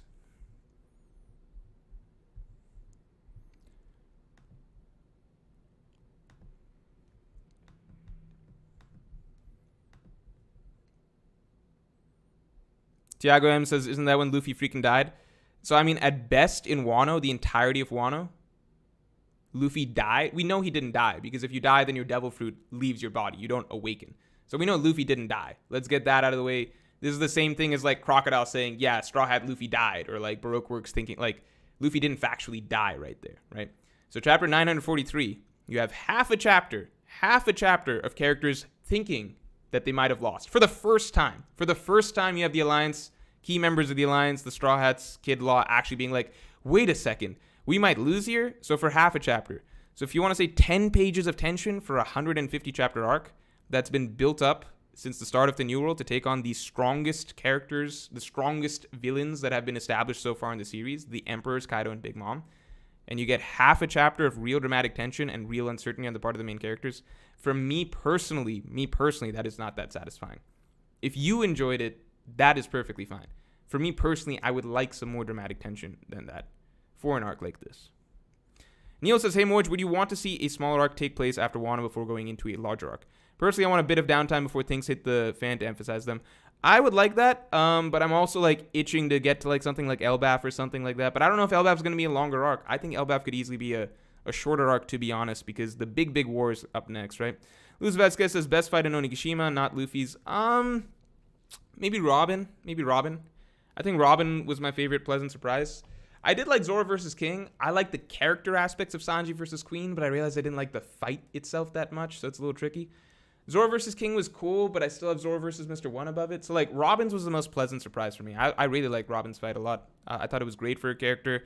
And I thought it was a cool matchup, too, because it's sometimes hard to write fights for Robin because, like, I've said this before, her ability, the type of ability she has, it's like, either she can just straight up win, like, straight up catch you with a clutch or something like that and just win, or there's some reason or the other she can't beat you, like Monet being a Logia, or against the zombies in Thriller Bark that she fought alongside Chopper. They were too physically strong for her to restrain. So, like, it's hard to write a good fight for Robin, in my opinion, which is why I think Oda doesn't do it that often.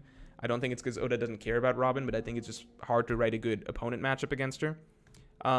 So Black Maria I thought was a great matchup because, spider webs, things like that. Like, spider webs, fire, there's, like, aspect, and her just being a generally kind of flexible fighter, there are aspects of Black Maria's fighting style that make it believable that Robin would have a bit of a back and forth with her. And obviously Demonio, the final move and everything, I thought that was really, really cool. I do think that's also, I believe that there's a good chance that Katarina Devon is Robin's final opponent, not just because, like, girl fights girl or whatever, like Oda often does, but because it's like the perfect matchup for an interesting Robin fight, in my opinion. Like, Katarina Devon can shapeshift, so Robin would have a really hard time containing her with her abilities. So it would be a bit more of a back and forth, right? Imagine Robin continually trying to sprout limbs and stuff to catch her, capture her, clutch her, But Katarina Devon is able to keep shifting gears and, like, transforming into different things. I think it'd be pretty cool. Terry Martin says, Whole Cake Island equivalent would be Beja's plan just working. That's pretty much true. It's pretty much true.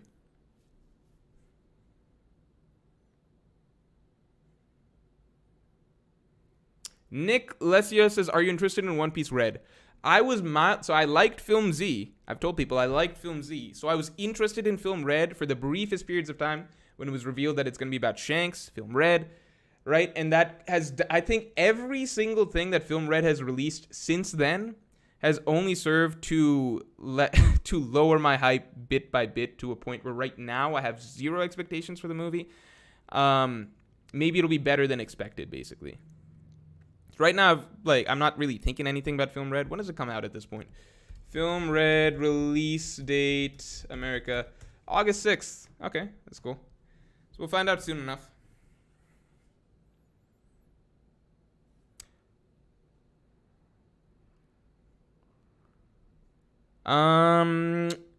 Jackie asks, who wins? Whitebeard old versus Aokiji and Luffy Gear 4th Bounceman. Luffy Gear 4th was going just about toe-to-toe with Kaido by the end of that fight, right? So Luffy Gear 4th is really, really strong. Like, really, really, really strong. So you give him Aokiji at the same time, I think they take Whitebeard, old Whitebeard, no question. Like, just because Luffy's got Gear 5th, that doesn't mean that he has to... Like, base Luffy is really, really, really strong right now. Base Luffy was not that far off from Kaido. Gear 4th Luffy, as far as we saw, was going toe-to-toe with Kaido. And finally, Gear 5th Luffy, in my opinion, is stronger than Kaido. Nerve AMV Maker says, if Kaido actually killed Kinemon, that would have been greatly raised the tension, since the only reason he was there was because Luffy lost on the roof. Yep, would have been good. Would have been good, for sure.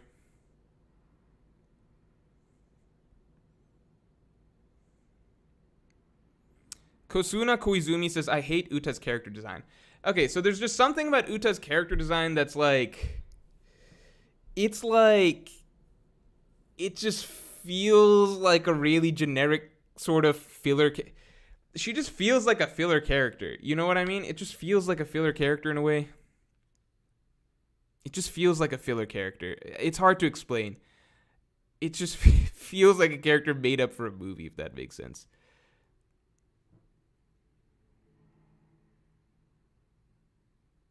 What do I think about Oda dropping the character arc he started at Whole Cake? She had good setups. It's like, I've said this before for other things, but there's like such a long list of things that I'm kind of sad about in Wano that Carrot marks very low in the list. But yeah, I would agree that character had some really interesting stuff potentially set up for her from Whole Cake Island. Because I was one of those people that shifted from, okay, Whole Cake Island Carrot. At the beginning, I was like, 0 chance she becomes a crew member. And I said this throughout Whole Cake Island, right? I didn't have a YouTube channel at that time, but like, you know, if I'm on Reddit and stuff, I would always argue Carrot joining makes no sense. We get to the end of Whole Cake, and I actually start to see some potential, and I'm like, okay, I might just be totally wrong. Yeah, maybe Carrot joins. And then in Wano, it's like she just doesn't exist. Edward Roman says, are you going to watch the new movie Nope by Jordan Peele? Maybe. I loved, what was the last one? Us?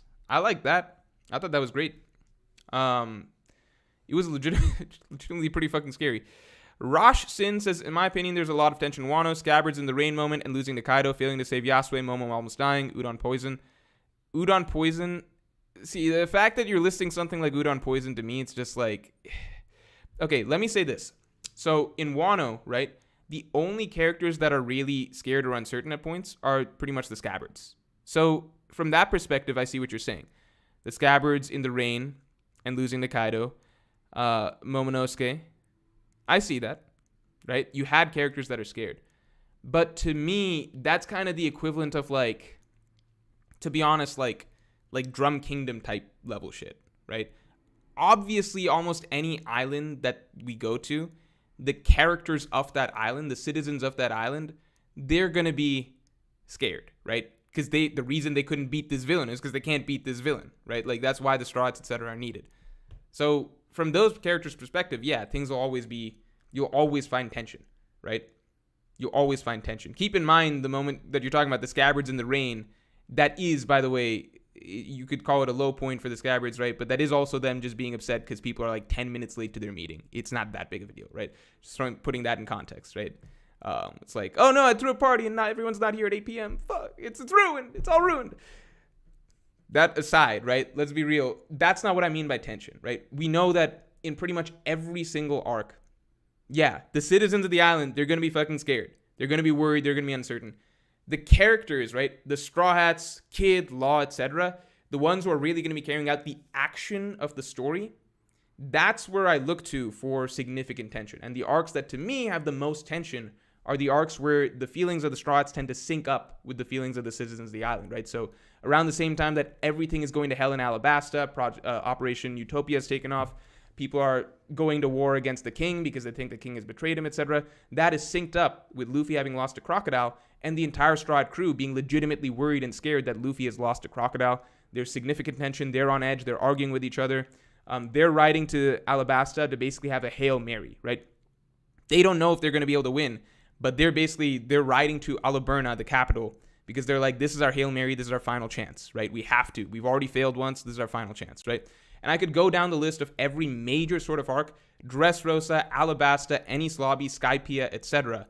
It's when the main characters, the Straw Hats, the characters that are going to be carrying out the fights, the action, the people who are ultimately going to be playing the role of the hero of the arc, when they are experiencing tension and uncertainty and having to put their faith in some sort of last chance type thing, or their faith in Luffy even though they know the odds are stacked against them, when they're going through emotional difficulty, emotional low points, heaviness, right? That's what I call real tension, because I expect the random citizens of the arc, like, there's not going to be a single arc in any, like, to say that the Scabbards, well, they experience uncertainty, or Furo Momonosuke did, and he's like a fucking 8-year-old kid. That's like, come on, that's the bare minimum. If we didn't have, like, anybody ever at any point scared at all throughout the arc, then it's like, we're not even talking about, like, lack of dramatic tension anymore. We're talking about, like, it's not even a story at that point. It's literally just, like, it's just a series of events or some shit, right? So, I don't, like, to me, what you're referencing here, Scabbards in the rain, because people showed up a little bit late to the party, Scabbards losing to Kaido, Momonosuke being scared because he's, like, 8 years old, right? That's not really what I'm, like, that's kind of just, like, the bare minimum floor, right? You look at other arcs, like a Thriller Bark, like even a Thriller Bark, which is for the most part a comedy arc, the Strides go through some significant fear throughout that arc. You even have them saying, like, this is the most worried I've been at certain points throughout the arc. I think that's like a straight up Sanji quote in Thriller Bark, right? Because they actually get, like, shit starts going south over and over and over the further Thriller Bark progresses, even before Kuma shows up. This is before Kuma shows up. Even just dealing with ores and shit, they think that they're basically fucked at multiple points, especially with Moria showing up, the round 2 against them, the sun starting to come out, etc. Right? So there's a lot that even from Thriller Bark, like, the Strats are significantly more concerned about their odds of succeeding in Thriller Bark, which was mainly a comedy arc, than they were at any point in Wano.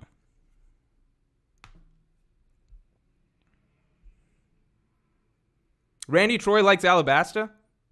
Alabasta is so good. Alabasta is weirdly underrated by the community because I think it happened a while ago. But to me, Alabasta is like I've always said this. To me, Alabasta is classic One Piece in that it's like before the world really, really got big, right? Before we got the larger scope of the One Piece story, right? Like, I'd say everything Enies Lobby on is a more complicated story. Alabasta was just like the OG One Piece arc. It was like not as simple as Arlong Park, right? But not quite as crazy and complex as like a Dressrosa or Wano or whatever, right? Marineford, things like that. Alabasta was just like the classic One Piece storyline. They're out to save a large kingdom. They've got a very strong, formidable opponent with a powerful organization underneath him, right? You've got an excellent cast of island-specific citizens that you can build the story around, and you can tie the Straw Hat story to their stories through the bond of Straw Hats and Vivi. The themes of friendship are the most prevalent in that arc out of any other arc in One Piece, right? And everybody has fights. Everybody has their own character moments and character bits of character development. Experience significant highs and lows. It's just got a sweeping scope that was not present in any arc in East Blue. Alabasta is just, to me, that's just like the classic One Piece arc. And it's not too cluttered. It's well-paced from start to finish. You have any outside characters that are introduced are interesting, like Ace and Smoker, and they don't overstay their welcome. I think Alabasta is just a very, like, the cleanest One Piece arc. Randy's got Alabasta at number 1, it sounds like. I've got it at 3, personally. For me, I've got Enies Lobby still at 1. I've got Marineford at 2. I've got Alabasta at 3. But I have plenty of respect for the take that Alabasta is number 1.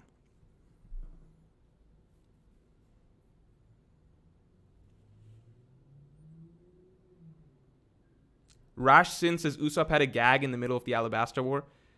I don't think you get, to me, you can have gags.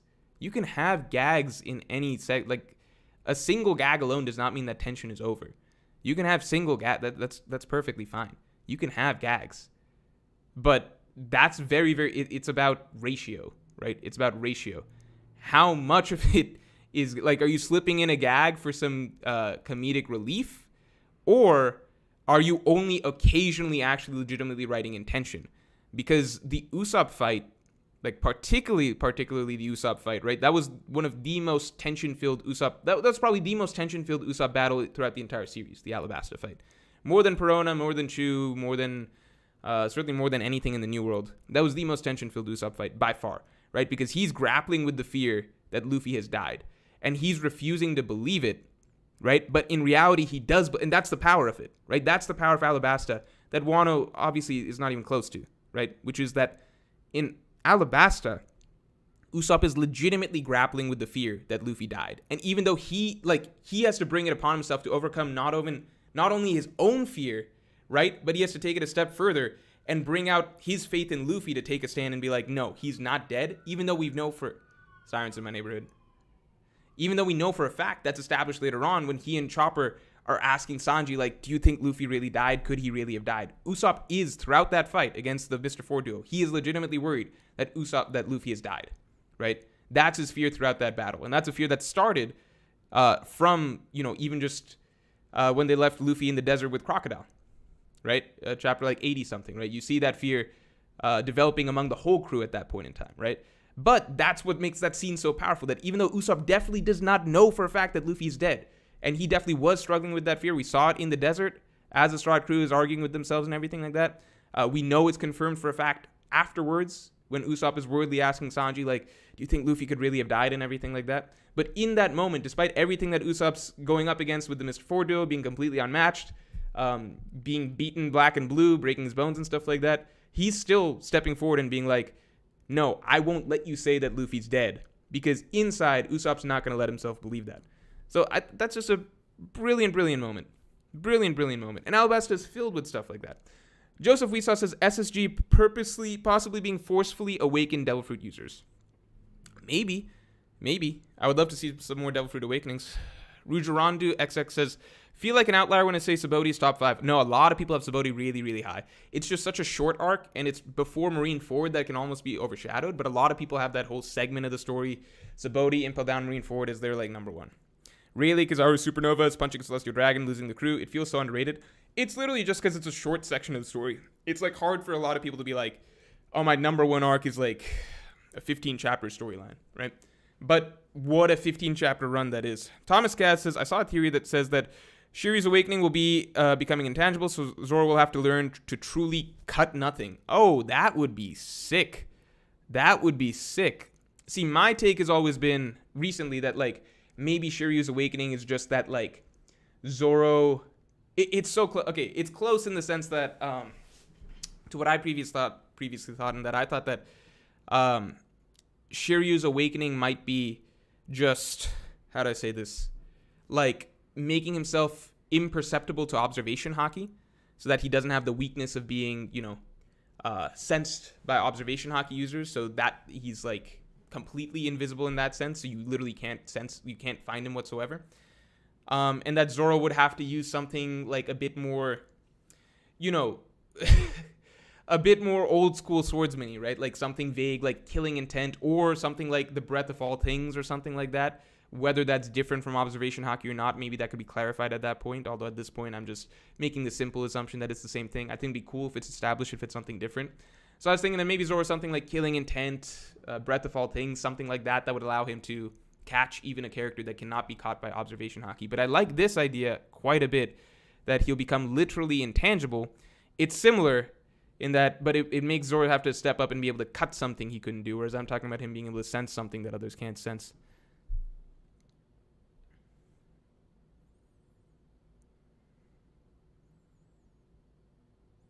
Ismail Sorry says, man, I want to Chainsaw Man. You're a bit too late. You can catch this on Morj streams. Tomorrow. Also, check out Morj Unleashed, the Morj Unleashed channel. Morj Unleashed channel has just been getting better and better, in my opinion. But I know it's steadily growing in its little popularity, basically. So, Morj Unleashed, if you want to see highlights from streams and everything like that, definitely check that channel out. Randy says, that would make the Sukesuke a Logia. Don't know about that, but would make the breath angle interesting. Yeah, I think that...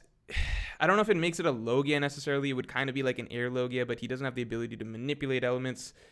Also, I think Oda might play it a little more loose as we move along with awakenings and stuff like that. We still have shit like Katakuri with the special Paramecia and stuff.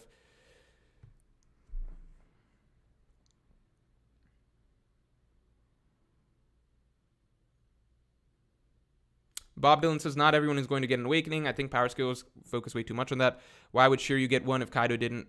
To me, it's like, why would Kaido not get one if Luffy, Kid, and Law all got...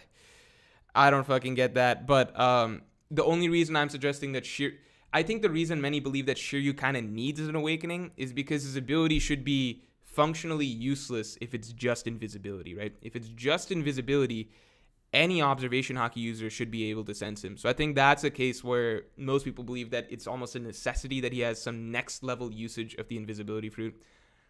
Because we know for a fact, like we've seen, like Fujitora, he can't see anyone. Everyone is invisible to him, but observation hockey makes it so that it's perfectly fine. Like he can catch everybody, right? Thanks, Anuj. I would pin the Morj Unleashed link, but I want to keep the no spoilers thing linked instead. Edwin Rodriguez says, unpopular take, but I personally think Luffy, Law, and Kid will fight the Admirals in the final war. I think Oda's trying to establish the trio as the big players for the final war. BTW, Yamato's trash. I'd be pretty disappointed if Luffy, Law, and Kid... It's, like, I get a lot of people have grown very attached to Law, but at this point, like, Kid taking over the spotlight from Zoro and Sanji this late in the game, if we're getting to a point where it's like, any sort of trio of characters, it's no longer going to be Luffy, Zoro, and Sanji you can expect to take them down, but rather Luffy, Kid, and Law. That's not something that I personally like, because, you know, we've spent so much of the story, the first half of the story, developing such a strong connection to the Straw Hat crew and the bonds that they have as the number one supporters of Luffy and what he's trying to achieve. To me, if we get further and further in the story and it starts to feel more like, okay, Luffy gets the biggest job, but then the next biggest tasks are always going to go to Law and Kid, and then the Straw Hat crew are like one step beneath that in terms of importance, I think that would take away from me, for me personally, a large part of why I really love One Piece, which is that, you know, in pretty much any arc up till now, you know, till post time skip, it really was Luffy having to do the hardest task, but him relying on his crew to do every other major task that he couldn't do, and like, again, Zoro and Sanji being in terms of combat, being the right and left-hand man, so having to take up that next level of importance for anything, right? Combat related. So, I mean, that was, you know, something established all the way back in chapter, don't know the chapter exactly, but the Arlong fight, you know, the speech, like, I can't do this, I can't do that, etc., but that's the importance of my friends, right? That's the importance of my friends. Same with Marineford. He's faced the biggest defeat that he's faced in his entire life so far, the biggest loss, but what does he still have? His friends, they're the pillars of support that are going to make it so that he can eventually become Pirate King. I just really like that dynamic, that I prefer the idea that at the end of the day, the most important things that are happening at the hands of the Straw Hat crew. So, yeah, but, you know, I get it. We're moving into a bigger world. Things can't always be quite like that. I guess I just love that dynamic at the start of the series when it was more focused on that singular group. But now I guess we gotta watch Kid randomly get some undeserved bullshit every now and then. Anime Devil Hunter says Kaido should have been beat in team battle. I don't really agree with that, because I've always believed that ultimately it should come down to Luffy beating Kaido.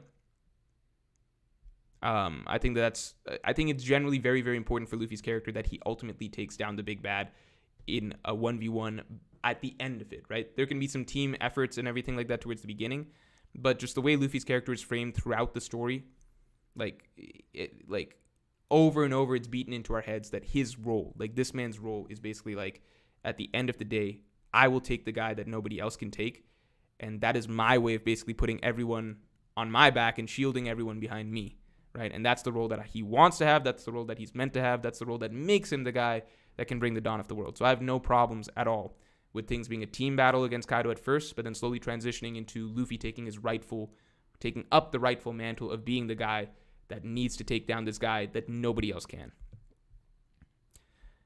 The Fatty2497 says, Wano Samurai, unimpressive, Cracker could trash him. It's hard to scale certain things, like we don't know how Cracker compares to Jack or whatever, you know? Like, could Cracker beat Ashura Doji? I don't know.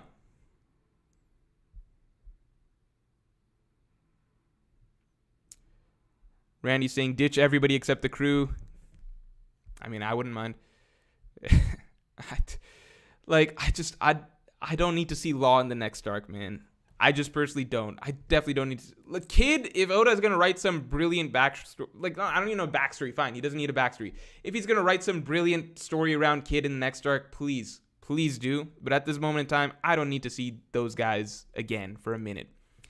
Nagati One Piece says Admiral, Daidaime, Orange Rat, Kobe, Logia Parmesia, Nuclear, maybe Plasma or Mythical, Suzaku, Vermilion. I literally don't understand what any of that means. I don't know what you just said there. I'm sorry. I don't know what it means. Kobe's getting a nuclear fruit, I guess is basically it. Maybe. I don't think by the end of the story, though. Big News Morgan says, do you agree that Kid gets too much hate and downplay? He overpowered Big Mom multiple times in their 2v1 fight and damaged her heavily. If you're talking about as a character, I think Kid doesn't get enough hate. If you're talking about strength, I think Kid's strength is heavily downplayed. Kid is clearly stronger than Law. Clearly stronger than Law. Kid, I made this case before. There are multiple points in the Big Mom fight that Kid... Multiple is an exaggeration. 2 points in the Big Mom fight. 2 points in the Big Mom fight where Kid takes on Big Mom head on and gets the better of her. That's not saying much. Kid is not Yonko level or anything like that, however you want, or whatever level you want to say, right? That's nothing crazy. Kid's not Yonko level or whatever, right? But Kid has, like, that's impressive. There's not many characters that go up, like, head on against a Yonko and get a better of them in an interaction, right? That's actually pretty rare. And Kid did that twice over the course of the Big Mom fight. Law contributed more over the course of the fight, right? But all of Law's attacks were like sneak attacks. Literally every single one he did against Big Mom was a sneak attack, an opening that he got thanks to Big Mom being focused on Kid. So in terms of who contributed more to the fight, Law. In terms of who had better 1v1 showings, like showed more that they could be capable as a 1v1 fighter, it's Kid. And it's not close. Law had 0 good showings as a 1v1 fighter. I'm like, people overrate the fuck out of Law. It's absolutely insane. Christian Barraza says, if Shiryu is Zoro's fight and his invisibility actually manages to offset observation haki, I can see Zoro beating Shiryu by sensing his bloodlust. Yeah, that's something that I mentioned. I definitely agree. It'd be interesting. Mr. B says, Kid has never shown basic haki. It's not about whether they've shown basic haki or not. I'm saying, like, what are the feats that he has? What are the feats that he has? He stopped Big Mom's attack head on once and slammed her to the ground, right? Then, Big Mom was charging at him once. He used his assign abilities to stop her attack and send her backwards and basically get the better of her in that interaction right then, right? So, if you're physically strong enough to stop the Yonko's attack and slam to the ground, does it matter that much that you had used armament haki or not? No.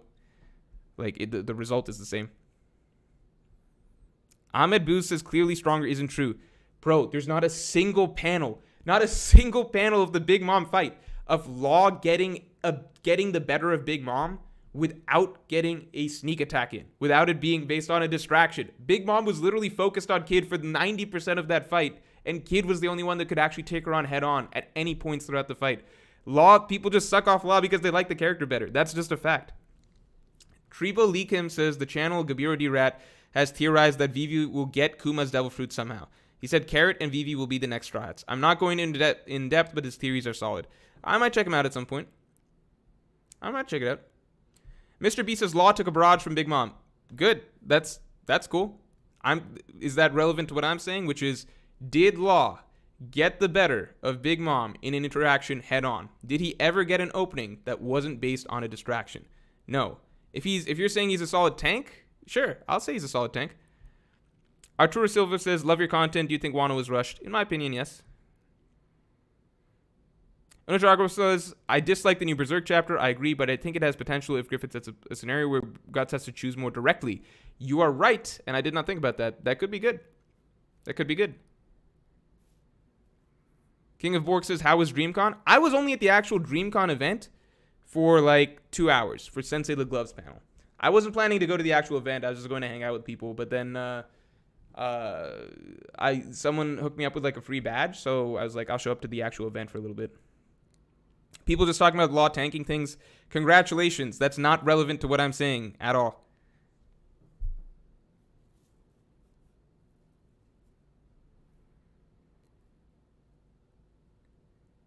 Daniel R2000 says, is Zoro stronger than Kid? I don't know. Hard to say. Ryan G says Law is a support player. Yes, Law is a support player. You can be a tank and a support player. That's basically it. If Law beats anyone 1v1 or had any sort of like interaction with Big Mom 1v1, it'd be a totally different conversation. But I'm just saying, like, that we have the evidence we have. The last evidence we had of Law fighting was against Doflamingo. And that didn't go that well, right? 1v1 fighting, Doflamingo. That didn't go that well. KOCA says it's insane how Wano's the longest arc, but it still feels rushed.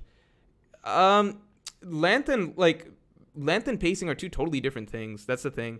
Because I don't get, like, I've seen some people say stuff like, Wano is like 150 chapters. How can you say it's rushed? It's like, that's not what rushed means. Like, that's two totally different things. You can have, like, the length of time the arc goes on be fairly long compared to other arcs, but pacing is about how rapidly the events within that length of time take place, right? I guess the simple way of saying, like, if you're talking about music, would the accurate comparison be tempo, right? Tempo versus just straight up song length, right? You can have a 30-minute song that's got an extremely fast tempo.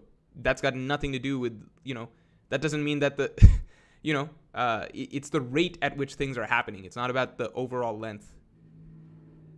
Batman says, your pre-time skip cocksucking is unreal. I like pre-time skip. What am I supposed to say?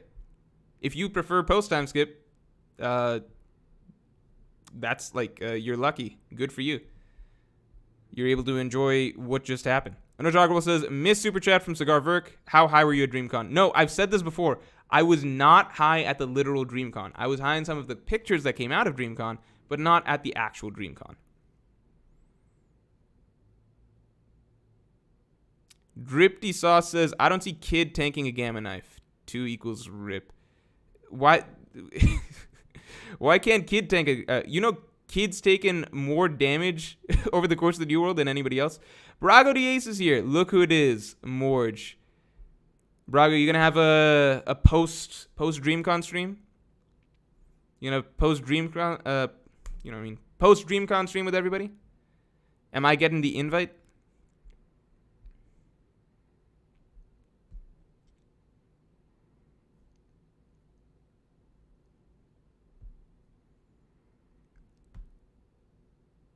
Papa Dogsucker says Kid should have stayed to fight Kaido against Luffy's wishes. Maybe learned Advanced Conqueror's Haki 2. Then once Kaido knocks out Luffy and Kid should have been stopped. Okay, hold on. So we got some fan fiction going here. Kid should have stayed to fight Kaido against Luffy's wishes. Maybe learned Advanced Conqueror's Haki 2. Then once Kaido knocks out Luffy and Kid should have stopped by Big Mom on his way back. 3 million would feel deserved. Yeah, I mean, I think we can all agree Kid should have done some more. Kid's transition from being like, I have to fight Kaido to having to fight Big Mom was like really completely off screen, that entire piece of character development. You can say, I hate when people are like, oh, it's subtle writing. That's not what subtle writing is. Brago says, yeah, tonight. Yeah, tonight. No, Brago, tonight I'm streaming. What do you mean, yeah, tonight? Did you just drop by here to tell me that you're going to ruin my stream by stealing all these viewers? Is that what you're telling me? That's cool. Here's an idea. All right, Brago, listen. Here's an idea. Stream tomorrow. And that's pretty much the extent of the idea. But definitely not tonight.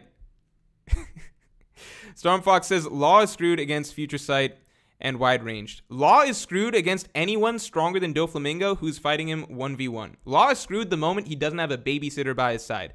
Law is screwed the moment he doesn't have a stronger character next to him to draw the attention. All right?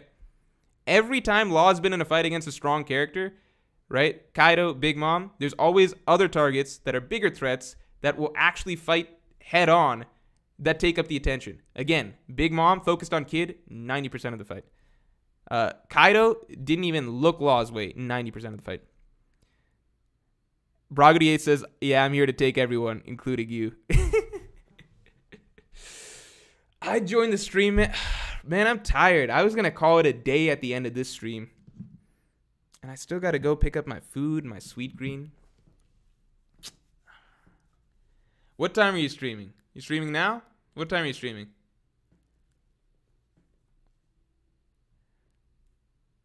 Narrator, thanks. Appreciate it.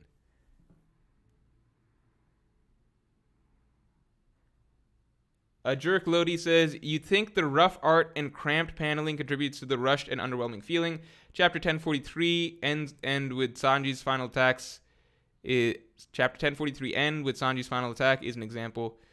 I mean, that's like, it's kind of like the other way around, which is like rough art and cramped paneling is a symptom of fast pacing, right? Like if you're moving things along very quickly, then the art's naturally going to be tighter and more, less detail, less clean line work, etc. Narrator says stream together. Here's the way it works. The way it works is basically only one person actually gets to stream it on their channel, right? I don't think you can actually like stream together at the same time. Or no, I'm sure you can. It'll just be weird. Bragadia says it probably is happening tomorrow. I'm drinking right now. All right. Dude, how are you drink? I don't think I can touch alcohol for the rest of this week. I cannot touch alcohol for the rest of this week. But sounds good, man. If you're streaming tomorrow, I will definitely come through. Caleb Brown says Brago streaming? No, I don't think so. Yeah, he hasn't been doing it that much recently, has he?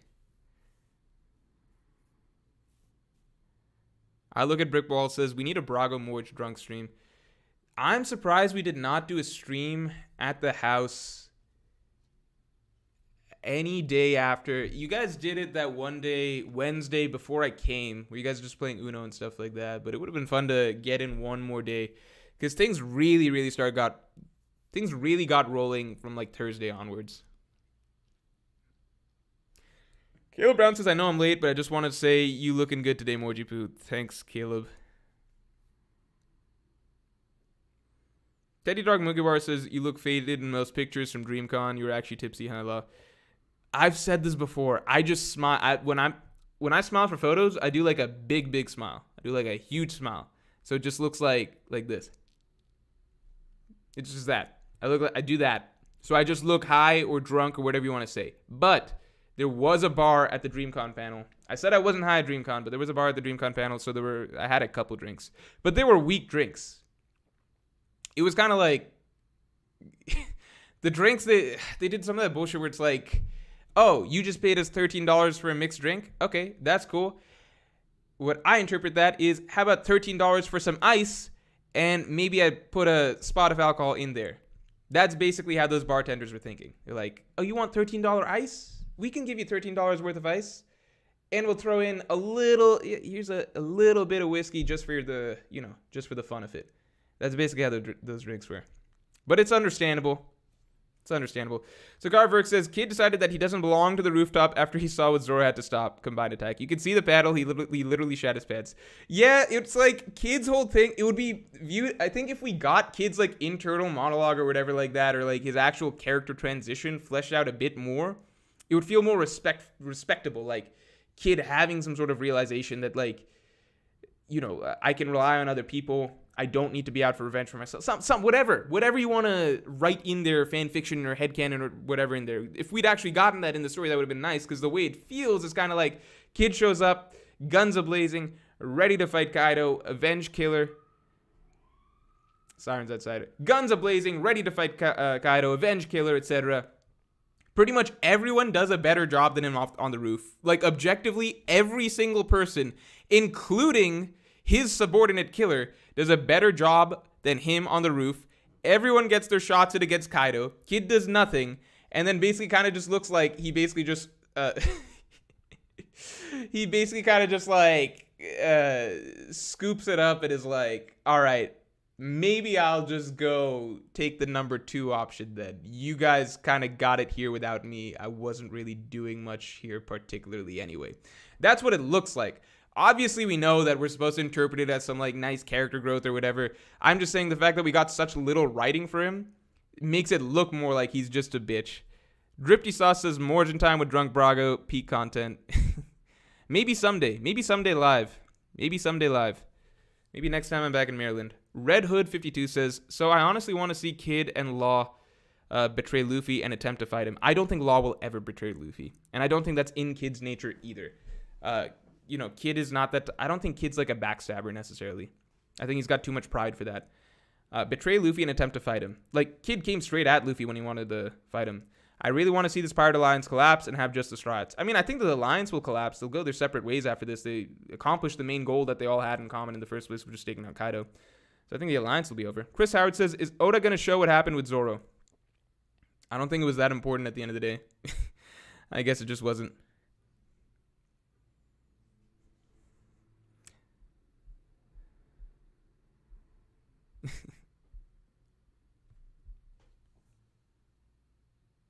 Barvision says, when did this become a One Piece stream? When I finished reading the Chainsaw Man chapter, and there wasn't that much more to say about it. Like, I'm excited about what's cool is I really like the chapter as is, so I was hyped by I thought it was a really entertaining chapter, and I was hyped by the final events of the chapter. And then post-chapter, people started filling me in that, like, look, that character right there was one of the Four Horsemen. And then I went back and read, and I was like, yeah, this is actually a really, really big deal. So I like the chapter even regardless of knowing the full context of why I was so hyped.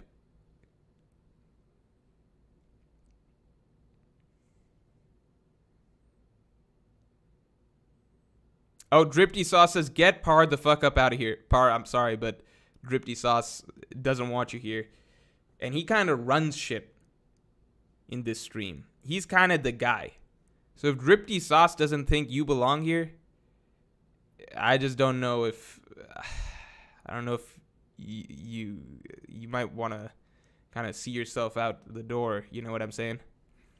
Caleb Brown says, just curious if you think Zoro would ever get Yoru. No, because I don't think Zoro will ever... Like, blades that are already... One, I don't think he would do that to me. That'd be such a dick move. That'd be like Mihawk didn't take Wano Ichimonji after he beat Zoro. How fucking cruel would that be? It's like, this is my childhood friend Sword. Mihawk's just like, yeah, bitch, you don't fuck with Mihawk. I'm taking it now. I'll use it as a toothpick. I don't think Zoro would... That'd be such a dick move, because Mihawk did not do that to Zoro. But more importantly, Yoru is a permanently black blade that Mihawk turned black himself, right? So that's kind of like the same way that Zoro having Shisui permanently would feel a little wrong, because it's not something that he forged necessarily himself through his own battles and through developing his own haki. Same reason I don't quite think that just keeping Mihawk's blade for himself really makes sense. Dripty Sauce, thanks.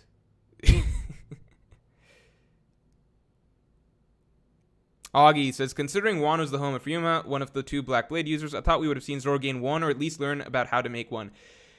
Tomorrow's video will be very relevant to that topic. Watch out for tomorrow's video if you want to have a discussion about Zoro's Black Blades, when Zoro's blades will turn black, blah, blah, blah, blah, blah. That's all tomorrow. Tomorrow's video is actually exactly about that. All right, I'm going to wrap the stream in 5. Chris Howard says, who do you think will be Zoro's last opponent, Mihawk or Shiryu? I do think Zoro will fight Shiryu after Mihawk. I don't know if that will be Zoro's last opponent, because now the things that have come into question recently are basically like Im, Akainu, Blackbeard. Who among those? I mean, I think Akainu's really an outside shot. I don't think Akainu's the final opponent or anything. But like, Im is a legitimate possibility at this point as final villain of the story. Shamlov says, 90% sure Zoro Oda explicitly had law state that Kid used him to launch sneak attacks. Kid used him to launch sneak attacks. Read it again. Read it again. Also, read the actual fight. All Law said was that Kid always tops Law's fights with bigger finishers. But usually the order is Big Mom's focused on Law. Like, the order for each sequence, right? If you go back throughout the fight, was literally always Big Mom focused on Kid, Law gets in his sneak attack, and then Kid gets in an attack on top of that, right? So it's always 1, 2, 3. Big Mom focused on Kid, Law gets in his sneak attack, then Kid gets in a bigger attack. That was always the sequence. Anuj Agarwal, yep, no more super chats, stream ending soon. I'm going to answer no more supers. I'm going to answer 2 more normal questions. Trying to get someone who I haven't addressed yet. I don't think Mihawk will be the final fight of One Piece, in my opinion. Future Mex's Law is better. Law's a better character. Agreed. Remo says, so strategy? I don't know what you guys want me to say. Have I ever said Law is not strategic? No. Have I ever said Law is not a better character? No. All I'm saying is Law has never proven himself, never in the series, as a good 1v1 fighter. Because all of his stuff has come in as team efforts, assists, sneak attacks when the main opponent is distracted with somebody else. Once Law does something 1v1 that's impressive, then we can start talking about him as a potentially strong character. As it is, I don't know what you wanted me to say. Yeah, he's strategic. If he's got somebody else as a decoy for him, he's golden. If you give Law like a buddy to fight with, then sure, he's a huge menace. He contributed more over the course of the Big Mom fight. He got in more shit. I'm just saying, if you put Law against Big Mom 1v1 or Kid against Big Mom 1v1, Kid did better in 1v1 scenarios than Law did. That's it. Because Law didn't do anything. Solo, he doesn't do anything. Solo, he can barely keep up with Doflamingo.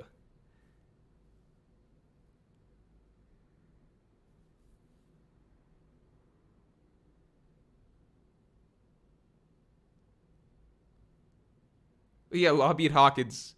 Let's not forget, Law beat Hawkins. Law beat Virgo. These are some real top tier guys. Hawkins and Virgo. What do you want me to say? You guys are talking about Law being like stronger than Kid, stronger than Zoro, stronger than like Marco, Katakuri, guys like that. Like, no, last we saw, Law could not keep up with Doflamingo. When he's put in a 2v2 situation, yes, Law is super effective because his ability allows him to be extremely effective as a team player. When he can get in his attacks are lethal. But we've only seen him ever do that in the context of team fights. The reason I put Kid higher is because we've seen Kid be able to take on Big Mom straight up in a few brief interactions, but nonetheless those interactions happened where Kid can actually take on a Yonko straight up in a 1v1 scenario and get the better of them in a head-on interaction by himself without assistance or distractions, which Law has not been shown to be capable of doing. That's it. That's all I'm saying. That's all I'm saying.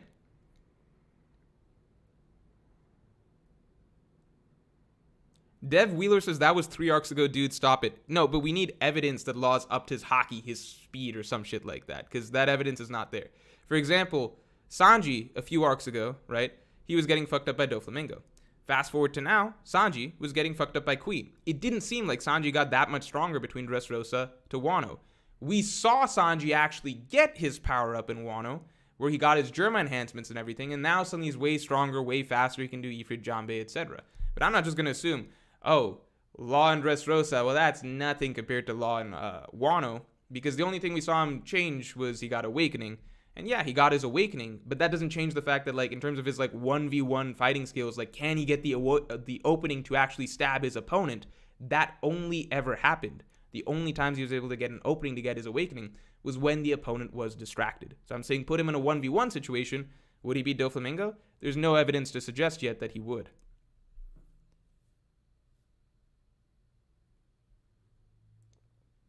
No, so exactly, Mr. B. Imagine still holding Sanji to how he did against Virgo and Doflamingo. I would, if not for the fact that we saw Sanji got the Germa enhancement. Because we actively saw Sanji actually get, a buff in strength, speed, firepower, right? All of that. Now it's like obvious. Okay, obviously Sanji would do better against Virgo and Doflamingo. Prior to that, there's nothing that we had to suggest that Sanji would do better against Doflamingo or that he would beat Doflamingo or anything like that. I think it's pretty straightforward. How come Larty says Queen did barely anything to Sanji even pre-power up? I mean, no matter how you spin it, like, it's there in the manga. Sanji was basically, like, he couldn't beat Queen, and he's pretty much saying as much himself.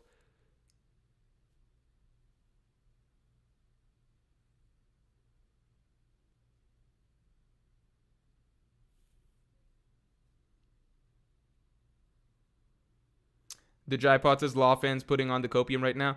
The reality is Law is just a more popular character. He's a very popular character. He's like the second or third very often. Very popular character. He has a strong fruit. He's a better written character than Kid and stuff like that. So, like, and he did more over the course of the Big Mom fight. That's definitely true. He did more over the course of the Big Mom fight. But again, how did he do it? Like, it's purely through sneak attacks and stuff. What's frustrating to me is that I can easily cite 2 instances of Kid fighting Big Mom 1v1 straight up.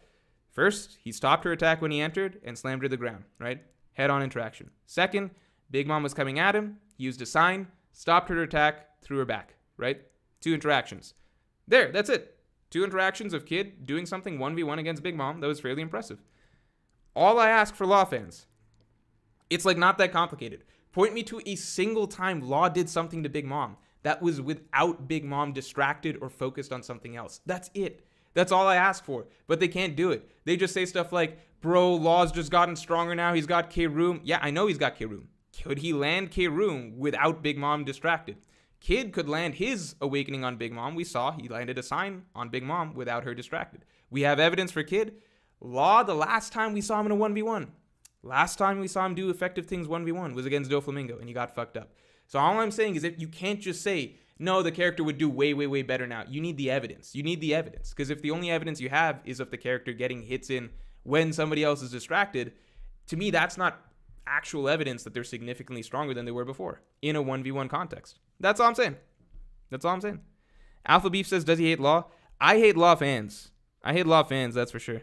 Because they just make shit up. I'm like, is it that crazy that I'm asking, like, just show me some evidence? And you guys are like, no, he's just good in a 1v1.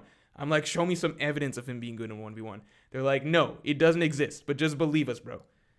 All right, what am I supposed to say to that?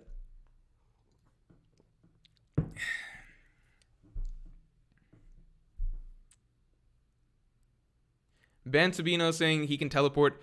I'm just saying show me him actually catching somebody when they are focused on him. Not him teleporting behind someone when they're focused on somebody else, like a top tier, right? Let me see him getting Big Mom. That's all I'm saying. That's all I'm saying. All right, guys. Jose Lario says we don't need evidence. Fair enough. All right. This has gone slightly longer than I wanted, but I think Law is one of the things that just like, it makes me so confused. I'm just like, show me something. Show me something of him not getting it in as a distraction or something like that. Show me a single 1v1 interaction where he got the better Big Mom, and they're like, no, we don't have to show that. Just believe us. Law's busted at a 1v1. I'm like, I'll give him 2v2 GOAT. Why can't you guys be happy with it being 2v2 GOAT? That's pretty good. That's a pretty good title. Team Battle, the best team player out there. God of Assists. All right, y'all. I think I've made everyone mad enough. I think we're good for right now. Thanks for everyone tuning in.